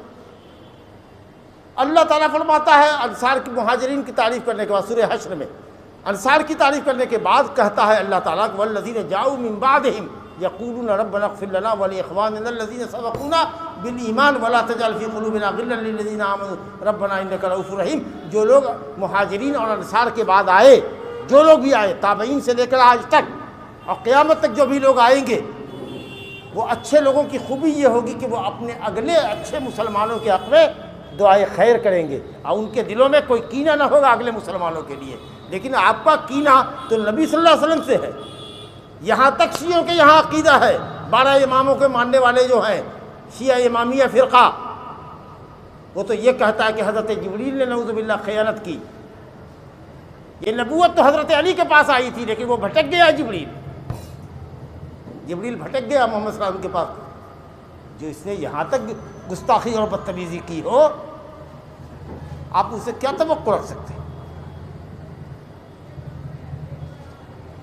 تو میں اصل میں آپ سے یہ کہنا چاہ رہا تھا کہ جو امت کے سلف ہیں، نبی کریم صلی اللہ علیہ وسلم، صحابہ کرام، وہ ہمارے لیے آئیڈیا ہے۔ اور نبی نے فرما دیا دو ٹوکروں میں علیکم بسنتی و سنت الخلفاء۔ کسی بھی عمل کے اوپر دیکھو نبی کی مہر لگی ہے کہ نہیں، اللہ کی کتاب نبی کی سنت کی مہر ہے کہ نہیں، سنت مطہرہ کی، سنت صحیحہ کی، حدیث صحیح کی مہر لگی ہے کہ نہیں ہے تو خلفائے راشدین ابو بکر عمر عثمان علی رضی اللہ عنہم اجمعین کے عمل سے ثابت ہے۔ اگر ثابت ہے تو کر گزرو، اور دین کے معاملے میں اگر اللہ کی کتاب، نبی کی سنت اور خلفائے راشدین سے کچھ ثابت نہیں ہے تو چاہے اس کو ثابت کرنے والا، اس کا موجد، اس پر عمل کرنے والا، چاہے وقت کا کتنا بڑا اپنے آپ کو عالم کہے، متقی کہے، پرہیزگار کہے، دنیا چاہے اس کے ایمان اور یقین کی چاہے جتنی بھی قسمیں کھا لے، وہ سن لے کہ وہ خود مردود ہے اور اس کا عمل مردود ہے، اس کا قول مردود ہے۔ نبی صلی اللہ علیہ وسلم نے دو ٹوک فرمایا علیکم بسنتی و سنت الخلفاء الراشدین المہدیین۔ یہ ہے منہج سلف، یہ ہے منہج سلف۔ نبی صلی اللہ علیہ وسلم کی گفتگو کے سامنے کسی کی بھی گفتگو آتی ہے اور مخالفت میں آتی ہے تو سلفی منہج یہ ہے، سلف صالحین کا وتیرہ اور طریقہ یہ رہا، صحابہ کرام کا اور ان کی بھلائی پر پیروی کرنے والوں کا طریقہ اور منہج یہ رہا کہ انہوں نے مخالف اقوال کو سائڈ کر دیا، اللہ رسول کی بات لی، خلفائے راشدین کی بات لی۔ بلکہ اگر خلفائے راشدین کی بھی کوئی بات نبی صلی اللہ علیہ وسلم کی بات سے ٹکرا جائے تو خلفائے راشدین کی بات بھی در و دیوار پہ مار دی جائے گی۔ اور یہ ہم نہیں کہتے ہیں، ہمارے وہی سلفی صحابہ کرام میں حضرت عبداللہ بن عمر اور حضرت ابن عباس کا یہ قول آپ کو یاد ہوگا، جو کہتے تھے کہ حج تمتع افضل ہے، تو ان سے کہا گیا کہ سیدنا ابو بکر صدیق و عمر فاروق رضی اللہ عنہما تو حج افراد کو افضل کہتے ہیں کہ حاجی جب حج میں جائے تو صرف حج کی نیت کرے، طواف اور سعی کے بعد 10 تاریخ کو ہی کنکری مار کر کے جانور ذبح کر کے احرام کھولے۔ یہ کیا آپ لوگ عمرہ کر کے احرام کی چادر کھلوا دیتے ہیں اور پھر 8 تاریخ کو حج کی نیت سے حج کرواتے ہیں، حج تمتع؟ یہ نہیں ہے۔ حضرت ابو بکر و عمر تو ایسا کہہ رہے ہیں۔ تو حضرت عبداللہ بن عباس نے بہت تاریخی جملہ کہا تھا، یوشک ان تنزل علیکم حجارۃ من السماء، قریب ہے کہ تم پر آسمان سے پتھر نازل ہو، پتھر کی بارش برسائی جائے، پتھر تم کو مارا جائے۔ قریب ہے کہ میں کہتا ہوں کہ نبی صلی اللہ علیہ وسلم نے حج تمتع کو افضل کیا اور تم یہ کہتے ہو کہ ابو بکر و عمر ایسا کہہ رہے ہیں۔ تو حضرت ابو بکر و عمر کی شخصیت، اللہ اکبر، اہل سنت کے دل سے پوچھیے، میرے ماں باپ ان پر قربان، ساری امت ان پر قربان ابو بکر و عمر پر، لیکن اگر ابو بکر و عمر کا قول بھی نبی صلی اللہ علیہ وسلم کے قول سے ٹکراتا ہے تو ہزار احترام کے باوجود بھی ہم اقتداء نبی کی کریں گے، ابو بکر و عمر کی نہیں کریں گے۔ یہ ہے منہج سلف۔ یہ میں نہیں کہہ رہا ہوں، یہ حضرت عبداللہ بن عباس کہہ رہے ہیں، جن کی عمر سے بڑے بیٹے تھے ابو بکر و عمر کو، وہ کہہ رہے ہیں یہ بات۔ یہ جسارت ہے حق کے لیے، یہ عصبیت ہے قرآن اور حدیث کے لیے، اللہ کے فرمان اور نبی کے فرمان کے علاوہ کے لیے نہیں ہے۔ یہ عصبیت اللہ اور اس کے رسول کے لیے ہے۔ حضرت عبداللہ بن عمر سے بھی کسی نے کہا تو کیا کہا انہوں نے کہ اچھا یہ بتاؤ کہ اللہ کے رسول کی بات ماننے کے زیادہ لائق ہے یا میرے باپ ابو عمر کی بات ماننے کے لائق ہے؟ اگر تم مسلمان ہو، مومن ہو، نبی کے پیروکار ہو تو دل پر ہاتھ رکھ کر کے ہم تم سے بھی پوچھتے ہیں کہ کیا نبی صلی اللہ علیہ وسلم کی بات سے اگر کسی فرد بشر کی بات ٹکرا جائے تو ہم بھی یہی پوچھیں گے آپ سے کہ کیا رسول اللہ صلی اللہ علیہ وسلم پیروی کے زیادہ لائق ہیں یا وہ ملا مولوی، وہ پیر فقیر، وہ بزرگ؟ کون مومن ہوگے تو یہی جواب ہوگا کہ اللہ اور اس کا رسول۔ حضرت عبداللہ بن عمر اپنے باپ کے متعلق کہتے ہیں کہ امر رسول اللہ صلی اللہ علیہ وسلم حق ان یتبع ام امر عمر، کیا رسول اللہ صلی اللہ علیہ وسلم کی بات پیروی کے زیادہ لائق ہے یا ہمارے باپ عمر کی بات؟ سناٹا چھا گیا، گویا بیٹا باپ کی مخالفت کر رہا ہے، صحابی کی مخالفت کر رہے ہیں۔ خود حضرت عمر فاروق رضی اللہ عنہ کو جو مسئلہ معلوم ہوا تو اپنے کئی قول سے رجوع بھی کیا ہے انہوں نے، تفصیل میں جانے کا موقع نہیں ہے، کئی مسائل میں ان کا اپنا ایک نظریہ تھا۔ جب حدیث ان کے سامنے ہی کہا اللہ اکبر، یہ حدیث تمہارے پاس تھی، ارے تم نہیں بتاتے تو ہم کوئی اس میں اور دوسرا فیصلہ کرنے والے تھے، یعنی اس حدیث کے اپوزٹ۔ اللہ اکبر، اللہ نے ہم کو بچا لیا۔ اللہ تعالیٰ کا رحم ہے کہ اس نے امت میں ایسے لوگوں کو باقی رکھا ہے جو ہمارے لیے نبی کی سنتوں کو محفوظ رکھے ہوئے۔ ایسا کیا حضرت نے۔ حضرت ابو بکر کو نہیں معلوم ہے کہ دادی کا ترکہ کیا ہوگا، تو پوچھتے ہیں صحابہ کرام سے۔ ایک عام صحابی ان کے مقابلے میں محمد بن مسلمہ کہتے ہیں کہ نبی صلی اللہ علیہ وسلم نے سدس دیا ہے۔ اللہ کا کوئی اور گواہ، کوئی ایک دوسرا صحابی ابو سعید خدری کہا تو محمد بن مسلمہ اٹھ گئے۔ سوچئے تو حضرت عمر فاروق کو نہیں معلوم ہے کہ اگر کسی کے گھر پر جا کر کے اجازت لینے کا سلام 3 مرتبہ کیا جائے اور گھر سے اندر سے اجازت نہ ملے تو واپس چلا آنا چاہیے۔ ابو موسیٰ اشعری سلام 3 مرتبہ کر کے اجازت نہ ملنے پر واپس آ گئے، اور پوچھنے پر جب دیکھا کہ جا رہا ہے تو بلایا، کہا کہ کہاں آئے تھے؟ بلایا تھا، پھر کیوں چلے گئے؟ کہا عائشہ سے میں نے 3 مرتبہ سلام آپ کو دیا لیکن آپ کی طرف سے اندر کوئی جواب نہیں آیا، میں چلا گیا۔ کہا اچھا ایسا حدیث ہے؟ کہاں ہے حدیث؟ کہا کہ اگر نہیں ثابت کرو گے تو یہ کوڑا دیکھتے ہو تمہاری پیٹھ پہ رسید کر دیں گے۔ گئے گھبرائے ہوئے، مسجد نبی میں صحابہ بیٹھے ہوئے تھے، انصار کی جماعت بیٹھی ہوئی تھی، گھبرایا ہوا دیکھا کیا بات ہے؟ کہا ایسا کہا ارے اس حدیث کو تو ہمارا چھوٹا قوم کا سب سے چھوٹا لڑکا بھی جانتا ہے، محمد ابن مسلمہ، اٹھو گواہی دو۔ اور جب آئے حضرت عمر المومنین تو اپنے لوگوں سے کہہ رہے ہیں کہ دیکھو گے اگر حدیث کی تائید مل گئی ہوگی کسی اور آدمی کے ذریعے تو یہ پہلی صف میں ہوگا اور نہیں تو ڈر کے مارے نہیں ہوگا۔ دیکھا کہ پہلی صف میں ابو موسیٰ بیٹھے ہوئے ہیں ٹھاٹ سے، کہا ضرور اس کو حدیث مل گئی۔ اور ادھر حضرت ابی بن کعب انصاری رضی اللہ عنہ کھڑے ہو گئے، کہا ابو بکر لا تکن ضرابا، اصحاب رسول اللہ صلی اللہ علیہ وسلم، نبی کے ساتھیوں کے لیے پٹائی دینے والے تو نو. کیا ہوا؟ کہا ابو موسیٰ کو آپ نے کہا ہے کہ کوڑے سے پیٹھ تمہاری رنگ دیں گے. ارے یہ حدیث تو ہمارا سب کوئی جانتا ہے. کہا میں نے ایسے ہی ڈرانے کے لیے کیا تھا تاکہ لوگ حدیث بولنے میں جسارت نہ کریں، کچھ سوچ سمجھ کر کے تثبت کے ساتھ، سمجھا کہ ویریفیکیشن کے بعد لوگ اس کو بیان کیا کریں. سمجھا کہ نہیں. کہا کہ نہیں ایسے نہیں. مگر دیکھ لیجئے امیر المومنین کے سامنے ایک آدمی کھڑا ہوا کہ کیوں آپ اس طریقے کی دھمکیاں دیتے ہیں لوگوں کو.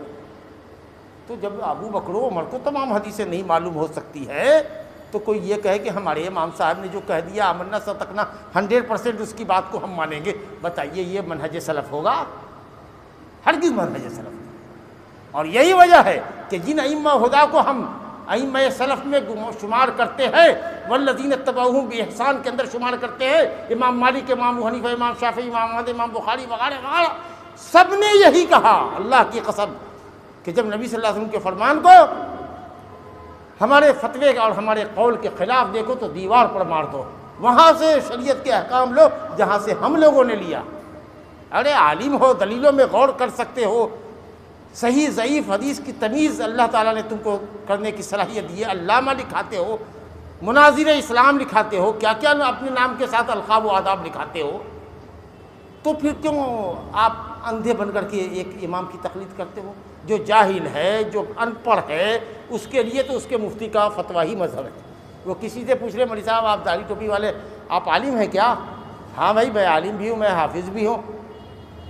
اچھا مدرسے میں پڑھاتے؟ ہاں پڑھاتا ہوں، میں بخاری شریف پڑھاتا ہوں اور طحاوی شریف پڑھاتا ہوں. ماشاء اللہ. چلیے تو ایک مسئلے کا حل بتا دیجیے. اب اس نے جو بتایا ہوگا صحیح غلط مولوی پکڑا جائے گا، اس کے لیے تو وہی مفتی کا عمل ہے. لیکن آپ مفتی صاحب ہو کر کے، مفتی زماں علامہ دوراں ہو کر کے، آپ صحیح کو صحیح نہیں سمجھ رہے، غلط کو غلط نہیں سمجھ رہے ہیں، اور صحابہ کرام اور صحابہ کرام سے الفت اور محبت کا دعویٰ کر رہے ہیں اور کہتے ہیں کہ نہیں یہ لوگ تو صحابہ کو، یہ جو لوگ اپنے کو سلفی کہتے ہیں، اپنے کو اہل حدیث، یہ صحابہ کو کہاں مانتے؟ نعوذ باللہ کے صحابہ کو کوئی نہ مانے، اور جو نہ مانے صحابہ کرام کو، جو ان کے وطیرے کو نہ قبول کرے، جو ان کے منہج کی پیروی نہ کرے، ہم تو اس کو ایماندار نہیں مانتے، ہم اس کو حقیقی ایماندار نہیں مانتے. اللہ کہتا ہے فَإِنْ آمَنُوا بِمِثْلِ مَا آمَنْتُم بِهِ فَقَدْ اهْتَدَوْا. صحابہ کے ایمان جیسا، صحابہ کے منہج جیسا اگر منہج کھلا ہوا نہ ہو. لیکن ہم کو یہ تو بتائیے کہ اگر صحابہ کا کوئی قول آپ پیش کر رہے ہیں، اگر وہ مرفوع حدیث سے ٹکراتا ہو تو آپ ہم سے کیا کہیں گے؟ صحابہ کا اجتہاد اگر نبی کے فتوے سے، نبی کے حدیث سے ٹکراتا ہو تو کیا کہیں گے آپ؟ آپ لوگوں کو کنفیوز کرتے ہیں. ہم تو صحابہ کرام کو نبی صلی اللہ علیہ وسلم کا سچا پیروکار اور امت کا سب سے بڑا عالم سمجھتے ہیں، کیونکہ اللہ نے جب دنیا پر نظر کی تو قلب محمد سے بہتر کوئی قلب نہیں دیکھا. تو ان کو اللہ نے اپنی نبوت و رسالت کے لیے چن لیا، اور اس کے بعد اللہ نے دنیا والوں پر، عرب و عجم پر نظر فرمائی تو سب سے اچھا دل، سب سے گہرے علم والا دل، سب سے زیادہ پیروی کرنے والا دل، سب سے پختہ عقیدہ رکھنے والا دل، سب سے زیادہ امانت اور صداقت کے ساتھ دین کو دوسروں تک پہنچانے والا دل اور قلب و دماغ اصحاب محمد کا پایا. تو اللہ نے اصحاب محمد کو نبی صلی اللہ علیہ وسلم کے وزراء اور گورنروں کی اور مشیروں کی حیثیت عطا فرما دی. یہ صحابہ کرام کا مقام. لیکن پھر وہی بات کہیں گے، ہوتے ہوئے مصطفیٰ کی گفتار مت دیکھ کسی کا قول و کردار. ورنہ جہاں نہیں ہے نبی کی حدیث، نبی کی روشن چراغ اگر نہیں ہے کہیں کسی مسئلے میں، خلفائے راشدین کی سنت وہاں بھی نہیں ہے. آؤ اجماع کو دیکھو، اجماع دیکھو، امت کے علماء کا اجماع، اجماع مجتہدین وہاں بھی نہیں ہے. تو آؤ اجتہاد دیکھو، علماء نے کس مسئلے کو کس مسئلے پر قیاس کیا ہے. وہ چوتھی دلیل ہے، آخری دلیل ہے، اضطراری دلیل ہے، جو قرآن میں نہ ملے، حدیث میں نہ ملے، اجماع امت میں نہ ملے، خلفائے راشدین کی سنت میں نہ ملے تو قیاس ہے. یہ تو ایسے ہی ہے جیسے کہ کسی بھوکے کے لیے جو جاں بلب ہو، مردار کھانے جیسا، مردار کھانے جیسا ہے کہ جان بچا لو بھیا، جان بچا لو. اس طریقے سے یہ قیاس ہے. حدیث کے ہوتے ہوئے قیاس، اللہ، اجماع کے ہوتے ہوئے قیاس، یہ کہاں کا دستور؟ یہ تو کسی کا بھی دستور نہیں. جن اماموں کی لوگ تقلید کرتے ہیں ان کا بھی یہ دستور نہیں. تو اصل اسلام کا جو سرچشمہ ہے، منہج سلف، اسی پر قائم ہے، اللہ کی کتاب اور نبی کی سنت، جس کو نبی صلی اللہ علیہ وسلم نے فرمایا حجۃ الوداع کے خطبے میں، ترکت فیکم امرین لن تضلوا ما ان تمسکتم بہما کتاب اللہ و سنتی. دو چیزیں چھوڑ کے جاتا ہوں، مضبوطی سے تھامے رہو گے کبھی گمراہ نہ ہوگے. ایک میری کتاب، اللہ کی کتاب، اور ایک میری سنت. منہج سلف کیا کہتا ہے؟ منہج سلف یہ کہتا ہے بزرگوں دوستو کہ ایمان نام ہے دل کی تصدیق کا، ایمان نام ہے زبان کے اقرار کا، ایمان نام ہے اعضاء اور جوارح سے عمل کا۔ اگر دل ایمان سے خالی ہے، زبان پہ کلمہ ہے، عمل بھی ہے، تو منافق ہیں آپ۔ مدینہ میں منافق کیسے تھے؟ وہی تو تھے جن کا دل کفر سے خالی تھا، ایمان سے خالی تھا، کفر سے بھرا ہوا تھا۔ کلمہ زبان سے پڑھ دینے سے آدمی مومن نہیں ہوتا جب تک کہ دل میں ایمان پختہ نہ ہو۔ ایسا ہی ایمان جو اطاعت پر اس کو ابھارے۔ جی، کلمے کا اقرار زبان سے، اگر آدمی گونگا نہیں ہے تو اس پر کلمے کا اقرار واجب ہے، دل میں ایمان ہے، عمل بھی کر رہا ہے، لیکن بولنے کی صلاحیت کے باوجود بھی اگر وہ کلمہ نہیں بولتا، بے ایمان امت محمد یہ وہ کافر ہے۔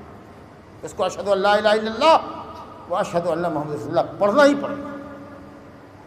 لیکن اگر وہ کلمہ پڑھتا ہے، دل میں اللہ کی وحدانیت ہے، زبان پر بھی اقرار ہے، عمل میں بھی شرک نہیں ہے، لیکن فرائض اور واجبات کو ترک کرتا ہے، فرائض اور واجبات کو ترک کرتا ہے، انکار نہیں کرتا، کہتا ہے نماز فرض ہے، روزہ فرض ہے، حج فرض ہے، زنا حرام ہے، شراب نوشی حرام ہے، جوا حرام ہے، سب کو حرام مانتا ہے جات لینے کی، لیکن غیر اسلامی حکومت میں تو ہم ایسا نہیں کر سکتے، سمجھا کہ نہیں؟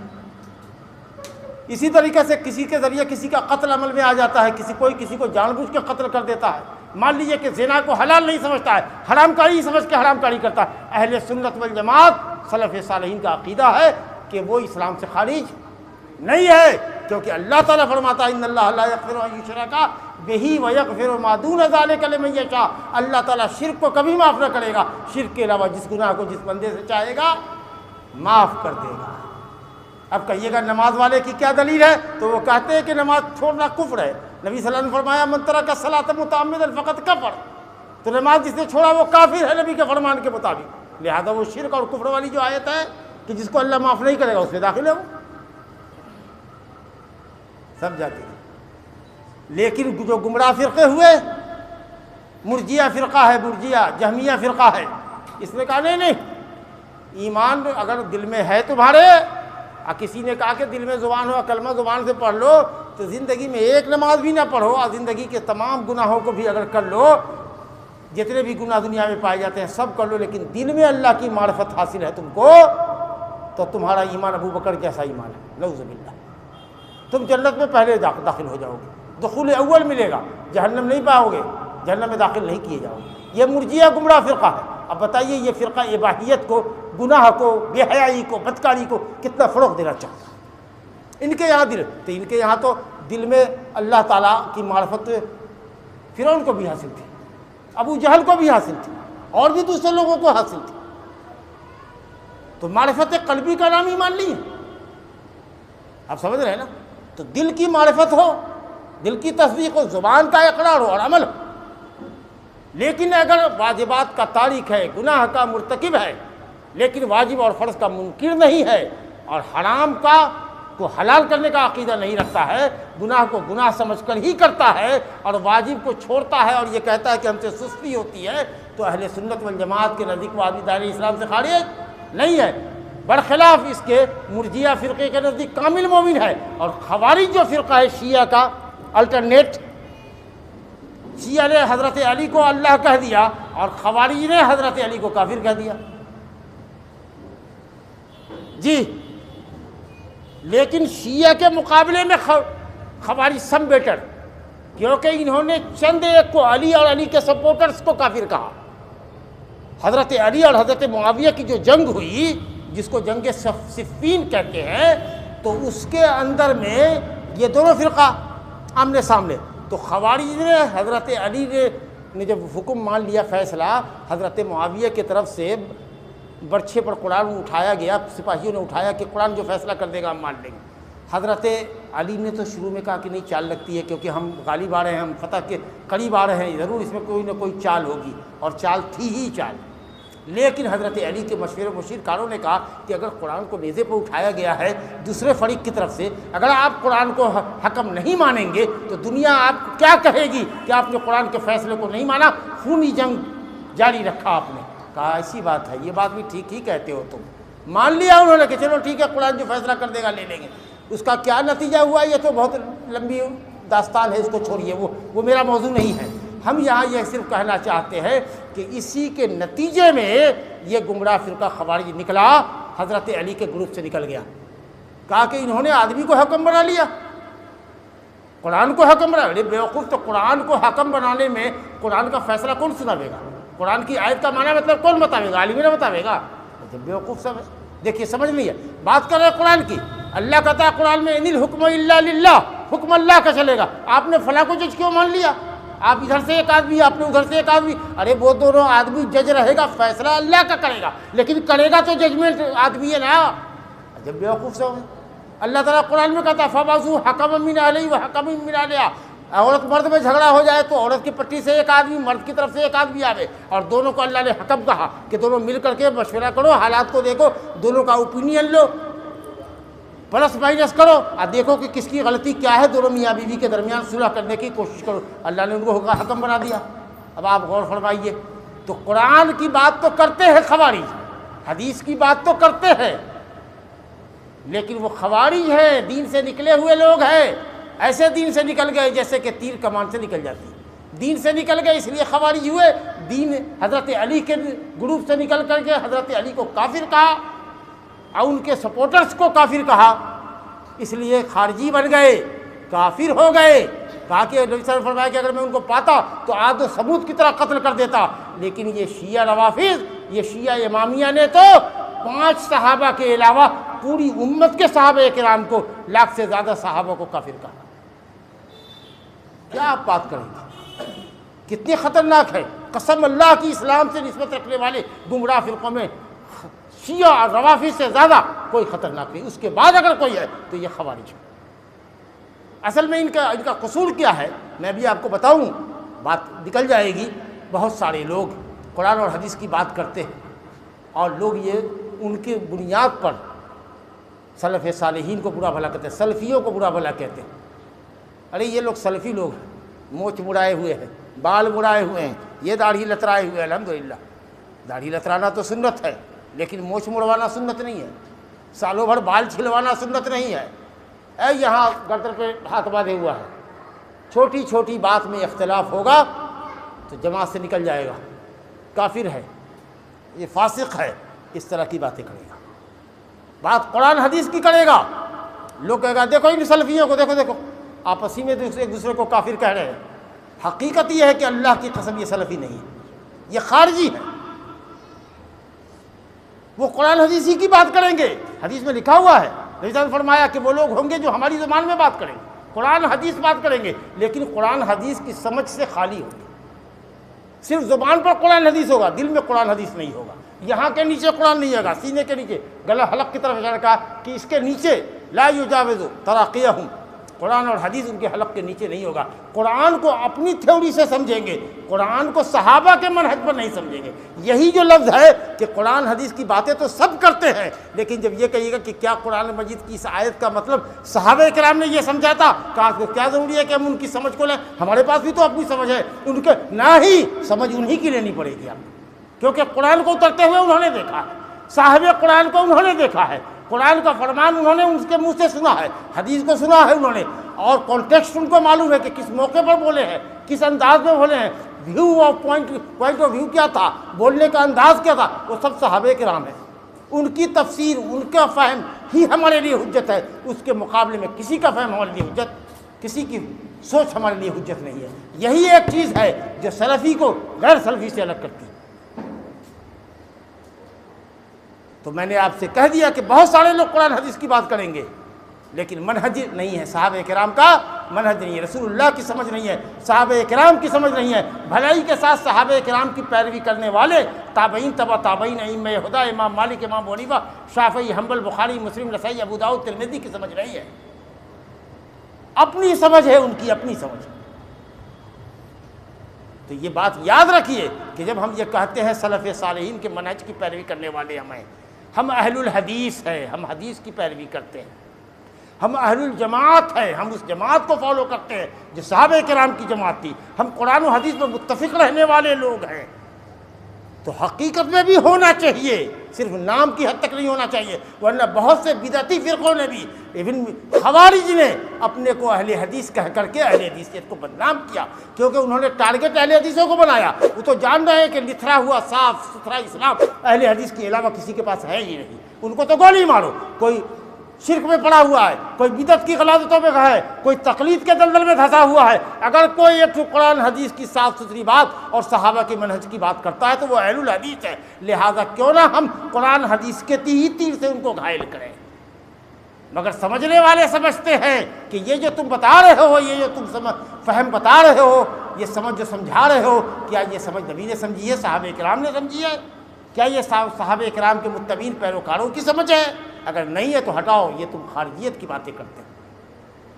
اب آپ غور کیجئے اس بات کو۔ اسی طریقے سے بھائیو، خوارج کہتا ہے کہ اگر ایک گناہ کبیرہ لے کر کے مر گیا بغیر توبہ کے تو دائمی جہنمی ہوگا۔ سوچ، مرجیہ فرقہ نے کہا، جہمیہ فرقہ نے کہا کہ ساری دنیا کے گناہ لے کے بغیر توبہ کے مر جائے تو جنت میں دخول اول ملے گا۔ اس کے مقابلے میں خوارج کہتا کہ ایک گناہ، بڑا گناہ بغیر توبہ کے مر گیا تو دائمی جہنمی ہوگا، جبکہ اللہ کہتا ہے کہ شرک کے علاوہ جس گناہ کو ہم چاہیں گے اور جس بندے کو چاہیں گے بخش دیں گے۔ دیکھیے گمراہ فرقہ، قرآن اور حدیث اور صحابہ کی سمجھ وہ کسوٹی ہے، وہ واضح راستہ ہے جو آپ کو اہل سنت والجماعت کو غیر اہل سنت والجماعت سے چھانٹ دے گا، جو اہل الحدیث کو غیر اہل الحدیث سے چھانٹ دے گا، جو اہل سنت کو اہل بدعت سے چھانٹ دے گا، جو اہل اتباع کو اہل تقلید سے چھانٹ دے گا۔ یہی ایک منہج، قرآن اور حدیث علی فہم صحابہ رضوان اللہ علیہ۔ قرآن اور حدیث پر عمل کرنا ہے صحابہ کی سمجھ کے مطابق۔ اللہ، اسی طریقے سے بزرگوں دوستوں، صحابہ کرام کے متعلق آپ نے سن لیا کہ خوارج کا نظریہ حضرت علی اور حضرت معاویہ دونوں جو جنگ میں تھے، جنگ صفین میں، دونوں کو کافر کہا، دونوں کے سپورٹروں کو کافر کہا، آپ سمجھے نا۔ اور شیعوں نے تمام امت کے صحابہ کرام کو کافر کہا سوائے چند ایک کے، غور سے سنیے۔ لیکن امت محمدیہ بلا اختلاف اہل سنت والجماعت تمام صحابہ کرام کو جنتی مانتی ہے، اور صحابہ کرام کے تئیں ادنا بغض و عداوت رکھنے والے کو بھی حقارت کی نگاہ سے دیکھتی ہے، بلکہ امام مالک رحمۃ اللہ علیہ نے فرمایا کہ وہ کافر ہیں جو صحابہ کرام سے بغض و عناد رکھتے ہیں، کیونکہ اللہ تعالیٰ سورہ محمد، سورہ اس کی فتح کی آخری آیت میں فرماتا ہے لیغیظ بہم الکفار۔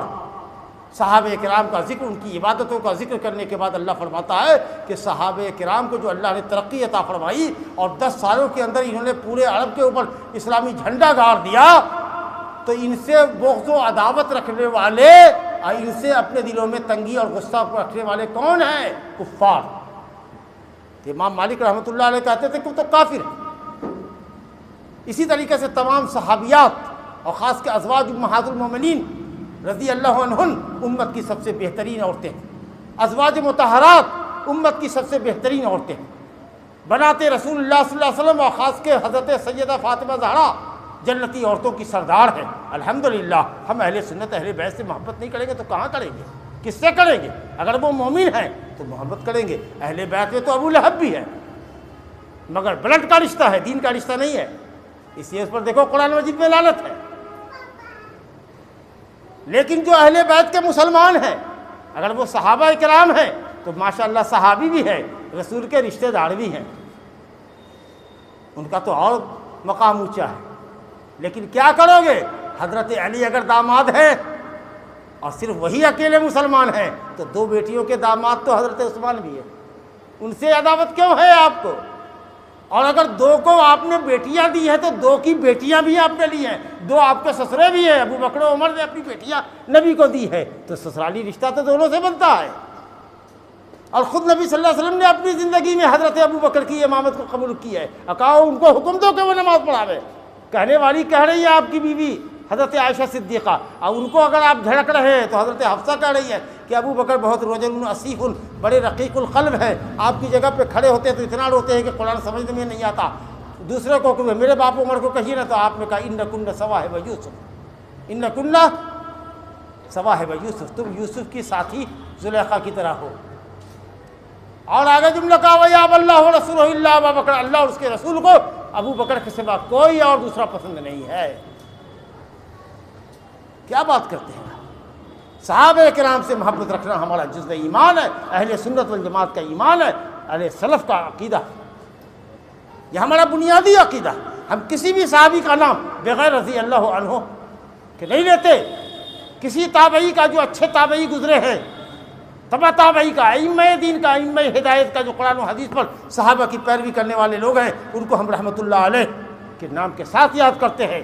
کبھی کسی سلفی کو آپ کبھی کسی اہل سنت کو آپ نہیں دیکھیے گا کہ ائمہ ہدیٰ کو، امام ابو حنیفہ کو برے لقب سے یاد کرتا ہے۔ اگر یاد کرتا ہے تو وہ سلفی نہیں ہے، وہ سلفی نہیں ہے۔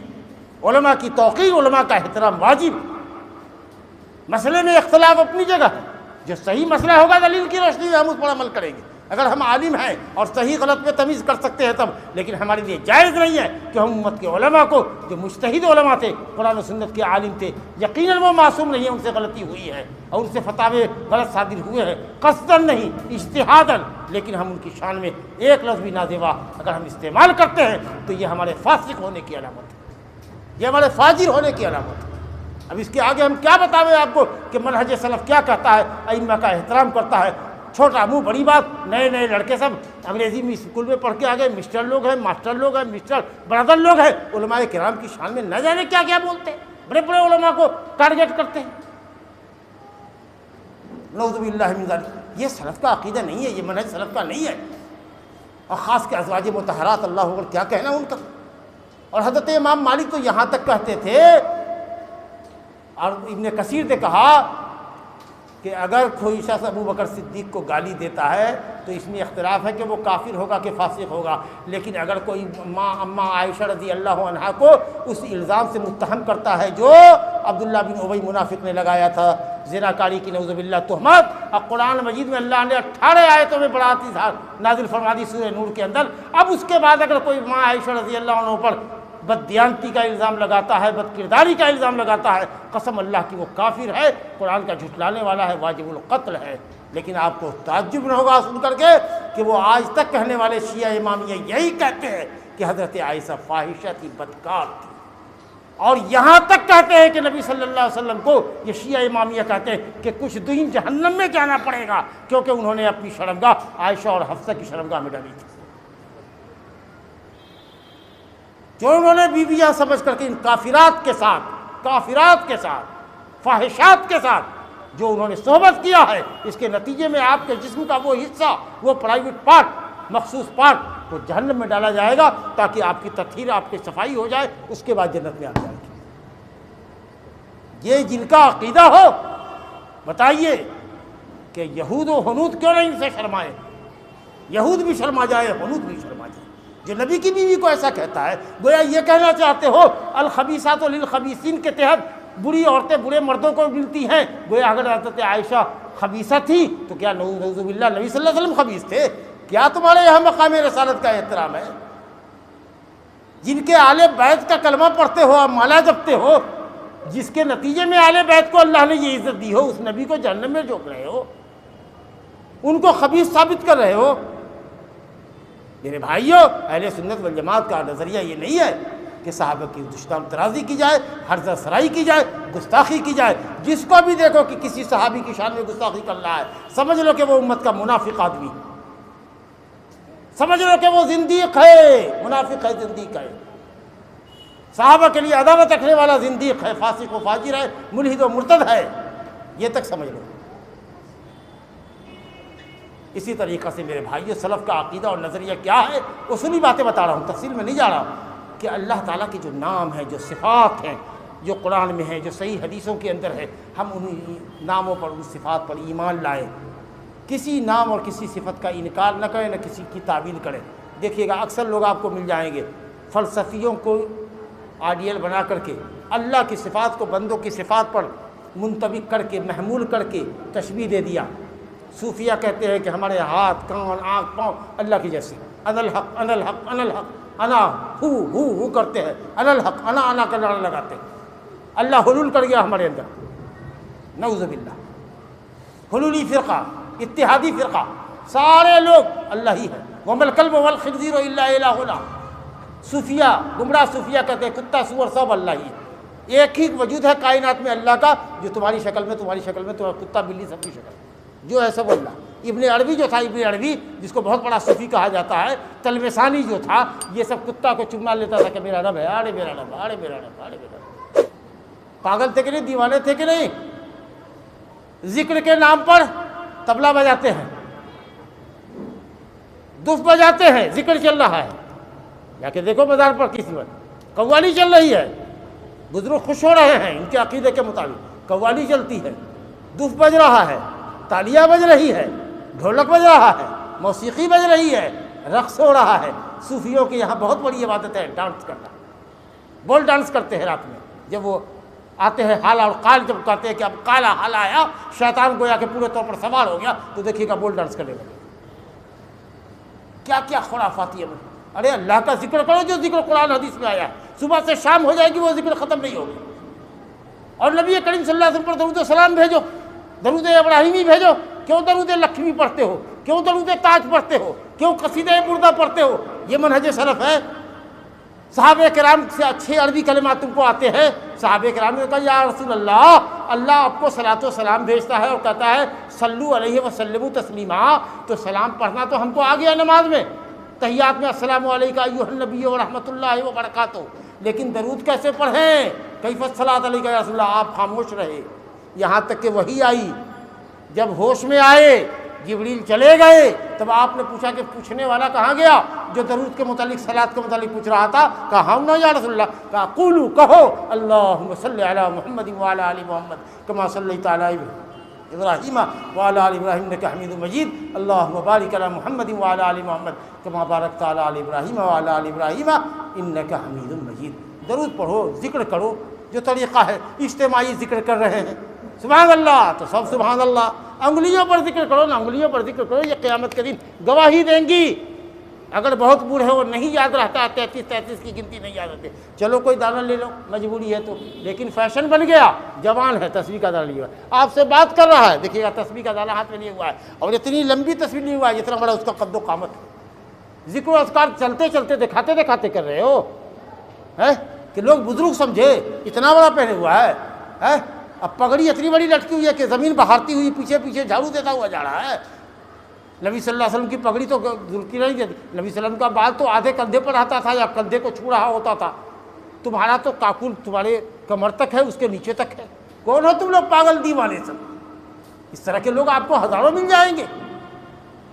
میں اصل میں کہنا یہ چاہتا ہوں کہ میرے بھائیوں، جو منہج ہے ہمارا سلف صالحین کا، صحابہ کرام رضوان اللہ علیہم اجمعین کا، اور ان کی بھلائی کے ساتھ پیروی کرنے والوں کا منہج جو ہے وہ بالکل واضح ہے، عقیدہ واضح، ایک اللہ کی بندگی کرنی ہے۔ کائنات میں کوئی ہستی اللہ کے سوا بندگی کے لائق نہیں، اور کائنات میں کوئی ہستی محمد رسول اللہ صلی اللہ علیہ وسلم کے علاوہ پیروی کے لائق ہے ہی نہیں۔ اگر نبی کے خلاف کوئی کہے گا ہم اس کی پیروی نہیں، چاہے ہمارا باپ کیوں نہ، ہماری ماں کیوں نہ۔ یہ عقیدہ ہے۔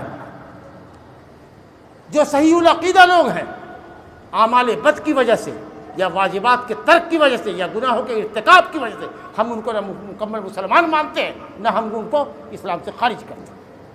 ہم کہتے ہیں وہ مومن ہے لیکن فاسق ہے، اللہ ان کو ہدایت دے۔ ہمارا یہ ایمان ہے کہ اگر توحید سلامت ہے، شرک سے پاک ہے، تو دنیا کا سارا گناہ بھی اگر وہ لے کے جائے گا تو انشاءاللہ توحید کی برکت سے ایک نہ ایک دن وہ جنت میں ضرور جائے گا، دائمی جہنمی نہیں ہوگا۔ ہمارا ایمان اور عقیدہ ہے کہ تمام صحابہ کرام رضوان اللہ، تمام صحابیات جنتی ہیں، اس میں خلفائے راشدین سب سے افضل ہیں، اور خواتین میں امہات المومنین اور بنات الرسول اور سیدہ فاطمہ الزہرا جو جنتی خواتین کی سردار ہیں، یہ سب کی سب افضل ہیں۔ خدیجۃ الکبریٰ افضل النساء میں سے ہے، سمجھا، فرمایا آپ نے کہ خدیجہ افضل النساء میں سے ہے، اور حضرت عائشہ کی فضیلت امت کی عورتوں پر ایسی ہے جیسے سرید کھانے کی فضیلت دوسرے کھانے پر۔ اللہ اکبر، حدیثیں موجود ہیں، حدیثیں موجود ہیں۔ اگر آپ کو یہ کہا کہ یہ سب حدیثیں نبی صلی اللہ علیہ وسلم کی زندگی میں صحابہ صحابیات کے لیے تھی، مرنے کے بعد نبی صلی اللہ علیہ وسلم کے انتقال فرمانے کے بعد سب مرتد ہو گئے، تو یہی اہل سنت کی طرف سے خارجی فرقہ کہتا ہے آپ کو اہل سنت کی طرف سے، ہم تو نہیں کہتے، خارجی فرقہ کہتا ہے جو اہل سنت سے نکلا ہوا ہے، وہ کہتا ہے کہ حضرت علی کے متعلق بھی جتنی حدیث آئی ہے، فاطمہ زہرا کے متعلق بھی جتنی حدیث آئی ہے، حسنین کے متعلق بھی جتنی حدیث آئی ہے، وہ سب ان کے کافر ہونے سے پہلے کی۔ تب کیا جواب ہوگا؟ تو الحمدللہ ہم کسی صحابی کو، کسی صحابیہ کو نہ ادھر سے کافر کہتے ہیں نہ ادھر کو کافر کہتے ہیں، کافر کہنے والے کو کافر کہتے ہیں، جو ان کو کافر کہتا ہے وہ اس کو کافر کہتے ہیں۔ خوارج کافر ہیں، شیعہ روافض کافر ہیں۔ اور اسی طریقے سے میرے بزرگوں دوستو، جو بات میں نے پہلے بھی کہی ہے کہ ہم سرچشمہ ہدایت دین میں قرآن اور سنت کو مانتے ہیں، اصل الاصول یہی ہے۔ ہمارا عقیدہ بھی قرآن حدیث ہے، ہماری عبادت بھی قرآن و حدیث ہے۔ عبادت میں قیاس نہیں چلتا، عقیدے میں قیاس نہیں چلتا۔ عقیدے کے لیے آپ کو قرآن اور حدیث لانی پڑے گی، چاہے خبر واحد ہی کیوں نہ ہو، ہر طبقے میں ایک ایک راوی ہی کیوں نہ ہو، لیکن صحیح راوی ہے، اس سے عقیدہ ثابت ہو جائے۔ لیکن ضعیف روایت عقیدے کے باب میں نہیں چلے گی، عبادت کے باب میں نہیں چلے گی، فضائل کے باب میں بھی چلے گی۔ تو کئی ضعیف روایتیں آئے اور ذوف کم ہوتا چلا جائے، سب مل کر کے حسن لغیر ہی بن جائے، تب جا کر کے وہ حدیث قابل حجت ہوتی ہے۔ تو فضائل ہو، ذکر و اذکار ہو، عقیدہ ہو، عبادت ہو، فضائل و ذکر و اذکار ہو، سب میں ہم سنت کی پیروی کرتے ہیں، قرآن اور سنت کی اور منہج صحابہ کی پیروی کرتے ہیں۔ ہم آپ کو یہ بھی بتا دیں کہ اہل سنت والجماعت جہاد کی منسوخیت کے قائل نہیں ہے، جہاد ہے اور قیامت تک رہے گا، لیکن جہاد کرنے کی ذمہ داری کس پر ہے؟ امیر المومنین پر، حاکم وقت پر، مسلمانوں کے حکمرانوں پر۔ اگر وہ دیکھے کہ اس کے پاس فوج اور سپاہ ہے کہ جو کافر ملک کو اسلام کی دعوت دینے اور اس کے انکار کر دینے، جزیہ مانگنے اور جزیہ سے انکار کر دینے کے نتیجے میں اگر وہ دیکھے کہ ہمارے پاس اتنی بڑی طاقت ہے کہ ہم ان کافروں سے لوہا لے سکتے ہیں، ان یہود و نصارہ سے لوہا لے سکتے ہیں، غالب گمان ہے کہ ہم فتح یاب ہو جائیں گے، تو ان پر قتال جو اور جہاد کرنا فرض ہے۔ یہ حکمران وقت کا کام ہے۔ اگر کوئی تنظیم، کوئی جماعت اگر جہاد کا اعلان کرتی ہے، وہ فسادی لوگ ہیں، یہ خوارج لوگ ہیں، خوارج، یہ دہشت گرد لوگ ہیں، ارہابی لوگ ہیں۔ یہاں بم پھوڑا، وہاں بم پڑا، وہاں پر بے قصوروں کو مارا، یہاں مارا، وہاں مارا، کہیں کوئی مسلمان مارا گیا تو یہاں کسی نے یہ کر دیا۔ یہ سلفی لوگ نہیں ہیں، اللہ کی قسم۔ یہ سلفیوں کا تو عقیدہ ہے کہ جہاد قائم کرے گا حاکم وقت، مسلم حکمراں، الامام جنہ یتقی بہ و یقاتل معہ۔ امام جو ہوگا مسلمانوں کا امام یعنی حاکم وقت، وہ قوم کا ڈھال ہوتا ہے، قوموں کا ڈیفنس کرتا ہے، اور اس کے جھنڈے کے نیچے جہاد ہوتا ہے۔ تو جب تک اسلامی حکومت نہیں ہوگی اس وقت تک جھنڈا اسلامی حکومت کے نیچے ہی جہاد ہوگا۔ ادروائز کوئی بھی تنظیم اگر جہاد کا اعلان کرتی ہے، سمجھو وہ فسادی ہے اور فساد کے بیج بوتی ہے، اور ٹھیکرا اہل حدیثوں کے سر پھوڑتی ہے، اور اس کی بھاری سے بھاری قیمت امت کو چکانی پڑتی ہے۔ جو واقعی معنوں میں سلفی ہے اور منہج سلف کی پیروی کرنے والے لوگ ہیں، ان کو بھاری قیمت ان آوارہ گردوں کی، ان اوباشوں کی، اوباشی کی چکانی پڑتی ہے۔ قسم اللہ کی وہ سلفی نہیں ہے، ان کو منہج سلف کا علم نہیں ہے۔ بزرگوں دوستو، بات بہت زیادہ ہو گئی، میں تو یہ سوچ رہا تھا کہ میں 45-50 منٹ بولوں گا، لیکن مجھے تو لگتا ہے کہ صاحب یہ وقت تقریباً 1.5 گھنٹہ ہو گیا، 1.5 گھنٹہ ہو گیا۔ میں اب بات کو سمیٹتے ہوئے یہ کہنا چاہتا ہوں آخر میں کہ منہج سلف کی موٹی موٹی بات آپ کے سامنے، اصولی بات میں نے رکھی ہے، اور پھر یہ کہنا چاہتا ہوں انتہائی اختصار کے ساتھ کہ منہج سلف کی پہلی خوبی یہ ہے کہ یہ اصل دین کی طرف لوٹتا ہے۔ اصل دین بولے تو قرآن اور حدیث، اصل دین بولے تو قرآن اور حدیث پر بیس یہ منہج ہے، قرآن اور حدیث پر، عقیدہ بھی، عبادت بھی، اخلاق، معاملات، سب قرآن حدیث کے۔ اس میں اصالت ہے جیسے، اور دیکھو قرآن حدیث سے دین لینا کتنا صاف ستھرا معاملہ ہوگا، آپ اس کا ایسے اندازہ کیجئے جیسے چشمہ یہاں سے پھوٹا، تو جہاں سے چشمہ پانی کا نکلتا ہے وہاں سے پانی لینا، اور پانی جب بہہ کر کے نالے میں چلا جائے دور، جس میں گرد و غبار، خش و خاشاک پڑ جائیں، وہاں سے پانی لینا، دونوں میں فرق ہوگا کہ نہیں ہوگا؟ تو اہل حدیث کی مثال اس پانی لینے والے کی ہے جو چشمہ ابلتے ہوئے چشمے کے پاس سے پانی لیتا ہے، قرآن و حدیث سے لیتا ہے۔ دوسرے لوگ نالی میں بہنے والے پانی لینے والے، کیونکہ ہم صرف قرآن اور حدیث پر اعتبار کرتے ہیں۔ اس منہج کی خوبی یہ ہے کہ یہ اصل دین کی طرف لوٹتا ہے، اصل دین ہے قرآن اور حدیث، یہ منہج اس پر بیسڈ ہے۔ ایک خوبی تو یہ ہوئی۔ دوسری خوبی یہ ہے کہ یہ منہج بڑا ہلکا اور بڑا نرم مذہب ہے، عقیدہ صاف ہے، ایک اللہ کی بندگی کرو، وہ ایک سجدہ جسے تو گراں سمجھتا ہے 1000 سجدوں سے دیتا ہے آدمی کو نجات۔ کسی بزرگ کی قبر پر نہیں جانا ہوگا، کسی کے یہاں گھٹنا ٹیکنا نہیں ہوگا، کسی کے سامنے متھا ٹیکنا نہیں ہوگا، کسی سے دعا نہیں کرنی ہوگی، کسی کے نام کی ذبح نہیں کرنی ہوگی، کسی کے نام کی نیاز نہیں مانی ہوگی، سب کفر و شرک بنے گا۔ ایک دم ایک اللہ کی بندگی کرو، ایک نبی کی پیروی کرو۔ بھائی حدیث ہے، لاؤ دلیل صحیح لاؤ، عمل کرنے کو تیار ہوں میں، ابھی لاؤ، اپنے عمل کو چھوڑتا ہوں، اپنے امام کے قول کو چھوڑتا ہوں، امام الائمہ کے قول کو لیتا ہوں۔ بہت سیدھی بات ہے، کوئی تیجا نہیں ہے، کوئی فاتحہ نہیں، کوئی چالیسواں نہیں، کوئی برسی نہیں ہے، کہیں کچھ رسم و رواج نہیں ہے، ایک دم سمپل دین ہے لیڈیز کا، ایک دم سمپل دین۔ اصل دین کو اگر دیکھنا ہو، سمپل دین کو دیکھنا ہو، تو وہ منہج سلف کی پیروی کرنے والوں میں دیکھ لیجیے۔ اور تیسری اور آخری بات یہ کہ یہ منہج دین کے تمام گوشوں کو شامل ہے، عقیدہ ہے، عبادت بھی ہے، ذکر و اذکار بھی ہے، جہاد بھی ہے، دعوت اللہ بھی ہے، امر بالمعروف بھی ہے، نہی عن المنکر بھی ہے، کاروبار بھی اسلامی ہے، تمام چیزیں۔ محمد رسول اللہ والذین معہ اشداء علی الکفار رحماء بینہم، مسلمانوں کے لیے رحم دل ہیں، کافروں کے لیے سخت ہے ان کے کفر کی وجہ سے۔ تراہم رکعا سجدا، رکوع اور سجدہ کرنے والی عبادت گزار بھی ہے۔ یبتغون فضلا من اللہ ورضوانا، اللہ اکبر۔ تو یہاں جہاد بھی ہے، ذکر و اذکار بھی ہے، نماز بھی ہے، عقیدہ بھی ہے، تمام طرح کے پورے کا نام ہے منہج سلف۔ یہ نہیں کہ عقیدے میں ہم منہجی ہیں، سلفی ہیں، اور عبادت کے اندر ہم کسی خاص مکتب فکر کے ماننے والے ہیں۔ چلو یہ عقیدہ اور عبادت ہمارا ٹھیک ہے تو ذکر و اذکار میں ہم سلسلے صوفیہ کی پیروی کرنے والے ہیں، نہیں۔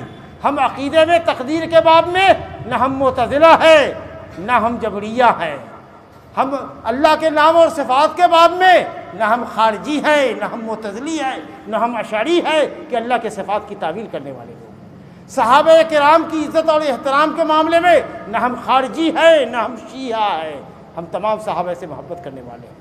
اور تمام علماء امت جو کتاب و سنت کے پیروکار علماء رہے ہیں، حق اور ہدایت پر رہے، ان سب کے لیے اپنے دل میں محبت رکھنے والے لوگ ہیں، اور دعا کرتے ہیں ربنا اغفر لنا ولاخواننا الذین سبقونا بالایمان ولا تجعل فی قلوبنا غلا للذین آمنوا ربنا انک رؤوف رحیم۔ اللہ ہم کو بھی بخش دے اور ہمارے سابقین اولین مسلمانوں کو بھی، جنہوں نے قرآن اور حدیث کے مطابق، سلف صالحین کے منہج کے مطابق، صحابہ کے فہم کے مطابق زندگی گزاری ہو۔ اللہ ان کی نیکیوں کو قبول فرما اور ان کی غلطیوں کو، ان کی خطاؤں کو معاف فرما۔ وآخر دعوانا الحمدللہ رب العالمین۔ السلام علیکم ورحمۃ اللہ وبرکاتہ۔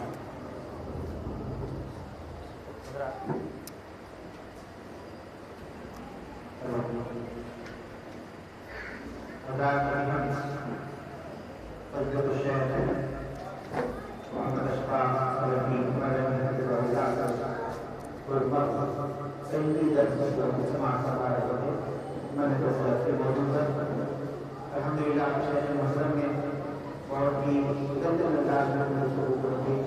اللہ تعالیٰ شیخ محترم کو ہدایت عطا فرمائے، اللہ تعالیٰ انہیں تندرستی و صحت عطا فرمائے، اور اللہ تعالیٰ زیادہ سے زیادہ دین اسلام اور منہج سلف کی خدمات کو جان کر شیخ محترم کو توفیق عطا فرمائے۔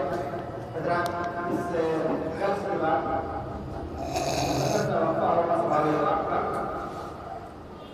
آپ خدا کے درمیان ترجیح دی گئی ہے، کاغذ ہے، ایک سوال ہے جو میں شیخ کو حوالے کر رہا ہوں۔ سوال یہ ہے کہ میرا کیا بیت الخلا میں سر ڈھک کر اور چپل پہن کر جانا سنت ہے؟ نہیں، بیت الخلاء میں مرد ہو یا عورت ہو، سر ڈھانک کر جانے کی کوئی سنیت یہ نہیں ہے۔ پاؤں پہن کے، پاؤں میں چپل بھی ہو، اس کی بھی ضرورت نہیں ہے۔ اگر آپ صفائی کے پہلو سے اگر پہنتے ہیں کہ وہاں جراثیم ہو سکتے ہیں تو اس اعتبار سے اگر پہنتے ہیں تو اور ٹھیک ہے، لیکن سنت کا اس سے کوئی تعلق نہیں ہے۔ صلاۃ الحاجہ کے نام سے کوئی نماز نہیں ہے۔ آپ یوں دو رکعت نماز سنت، عام سنت کی طرح سے پڑھیں اور اللہ تعالیٰ سے اپنی حاجت پیش کریں۔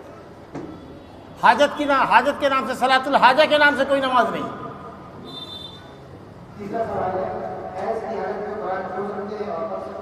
آپ پڑھ سکتی ہیں، حیض کی حالت میں عورتیں قرآن پڑھ سکتی ہیں، لیکن چھونا معرہ قرآن جو بغیر ترجمے والا قرآن ہو اس کو چھو نہیں سکتی ہے، الا یہ کہ بہت مجبوری ہو تو غلاف کے اوپر سے یا کپڑے میں دستانہ وغیرہ اگر لے لے تو اس کو کر سکتی ہے، یا اسٹک وغیرہ اگر ہو تو اس سے ورق کو الٹ سکتی ہے۔ ایک بہن کا رشتہ کئی سال سے نہیں لگ رہا ہے، کوئی وظیفہ، ایک بہن ہے اس کا رشتہ کئی سال سے نہیں لگ رہا ہے، کوئی وظیفہ یا کارڈ ہے وہ بتائیں۔ وظیفے میں استغفر اللہ کثرت سے پڑھیں۔ استغفر اللہ معنی مطلب سمجھ کر کے اللہ میں اپنے گناہوں سے تائب ہوں، اپنے گناہوں سے معافی چاہتا ہوں یا معافی چاہتی، سچے دل سے اللہ تعالیٰ کے سامنے استغفار کریں، اور حسبنا اللہ و نعم الوکیل، حسبنا اللہ و نعم الوکیل اس کا ورد کریں۔ سوال ہے کیا غسل جنابت کے لیے نیت کا کرنا شرط ہے؟ جی غسل جنابت کے وقت نیت کا کرنا ہے؟ غسل جنابت کے وقت نیت کا ہاں، غسل جنابت عبادت ہے، اس میں طہارت کی نیت ضروری ہے۔ دل میں نیت ہو کہ ہم جو غسل کر رہے ہیں یہ ناپاکی سے پاک ہونے کی نیت کریں، یہ ضروری ہے دل میں۔ سوال جو کہ قرآن قریب چل رہا تھا، وہ سوال ہے کہ اکثر یہ سنا جاتا ہے سب سے پہلے جنت میں لکڑہارا کی بیوی جائے گی۔ نہیں، غلط ہے حدیث، یہ جھوٹی روایت ہے۔ لکڑہارے کی بیوی جنت میں جائے گی، جھوٹی روایت ہے۔ ہاں، جزاک اللہ خیر۔ کیا غیر عالم کے لیے دینی درس دینا جائز ہے؟ جتنا بھر وہ جانتا ہو، غیر عالم کا مطلب یہ عالم ہو، سند یافتہ نہیں، ڈگری ہولڈر نہیں۔ اگر وہ عالم ہے، پڑھا ہے، لکھا ہے، علماء سے استفادہ کرتا ہے، علماء کے دروس کو سنتا ہے، اوتھینٹک جو بکس ہیں، قرآن کا ترجمہ، بخاری شریف کا ترجمہ جو معیاری علماء نے کیا ہے، معتبر علماء نے کیا ہے، اس کو پڑھتا ہے، اس کو سنا دیتا ہے، اور جہاں پر جو مسئلہ نہیں سمجھ میں آتا ہے عالم سے رجوع کر کے اس کو قوم کو جواب دیتا ہے، جتنا بھر جانتا ہے اوتھینٹک بات اتنا ہی بولتا ہے، اس کے آگے نہیں جاتا ہے، تو انشاءاللہ کوئی حرج نہیں۔ اسی کے تھوڑا سوال ہے، دنیاوی علم حاصل کرنے کے لیے بھی کیا سلف تعلیم کو دیکھنا ضروری ہے؟ دنیاوی علم حاصل کرنے میں بھی کیا منہج سلف کو دیکھنا ضروری ہے؟ منہج سلف یہی ہے کہ جو بھی علم مفید ہے شریعت نے اس کی اجازت دی۔ آسمان میں غور کرو، اللہ تعالیٰ کی آیتوں میں غور کرو، لِتَعْلَمُوا عَدَدَ السِّنِينَ وَالْحِسَابَ، حساب کا لفظ آیا ہے، تو قرآن مجید میں جو بھی علم مفید ہے وہ ہمارا علم ہے۔ علم شریعت تو نہیں کہیں گے اس کو، علم شریعت تو قرآن حدیث اور اس سے ریلیٹڈ علم ہے، لیکن علوم اثریہ جو نفع بخش علم ہے امت کو اس کی حاجت اور ضرورت ہے، اور اس لیے اس کا سیکھنا بھی فرض کفایہ ہے۔ تو منہج سلف کو یہ دیکھیں گے کہ جیسے کہ صاحب خواتین ہیں ہماری، تو اس میں سلف کا منہج یہ ہے کہ آپ برقع پہن کے جائیں، خواتین کے اسکول میں داخل، کالج میں داخلہ لیں، منہ کھول کر کے، ٹائٹ لباس پہن کر کے، بناؤ سنگار کر کے، چہرہ کھول کر کے آپ کو ایجوکیشن میں نہ جائیں۔ ہمارے لڑکے کالج میں پڑھتے ہوں، منہج سلف کے پیروکار ہیں، داڑھی رکھے اپنے چہرے کے اوپر، دوسرے کی ماں بہن کو اپنی ماں بہن جیسی عزت دیں، ان کو تعلیم حاصل کر کے آمیں۔ تو جو شریعت میں زندگی گزارنے کا طور طریقہ، جب نماز کا وقت ہو جائے، اگر مسجد نہیں جا سکتے، کالج کے کسی گراؤنڈ میں، کسی روم میں، کسی میدان کے کسی حصے میں وہ نماز پڑھ لیں، الحمدللہ۔ تو یہ جو دین گزارنے کا طریقہ ہے وہ ہمارا کاروباری بھی ہونا چاہیے، اور ہمارا مولوی کی زندگی میں بھی ہونا چاہیے، آپ اسٹوڈنٹس کی زندگی میں بھی ہونا چاہیے۔ انگیجمنٹ کا کھانا جائز ہے؟ منگنی کا کھانا کیا جائز ہے؟ کس کا؟ منگنی کا۔ دیکھیے، رسمیات سے بچنا چاہیے، رسمیات سے، منہج سلف کی اگر بات کر رہے ہیں تو رسمیات سے بچنا چاہیے۔ سلف کے یہاں کا یہ منہج نہیں تھا کہ صاحب منگنی کی رسم ہو، ہلدی کی رسم ہو، گود بھرائی کی رسم ہو، مہندی کی رسم ہو، اور اس میں لوگوں کو دعوت دی جائے اور پکوان پکائے جائیں وغیرہ وغیرہ۔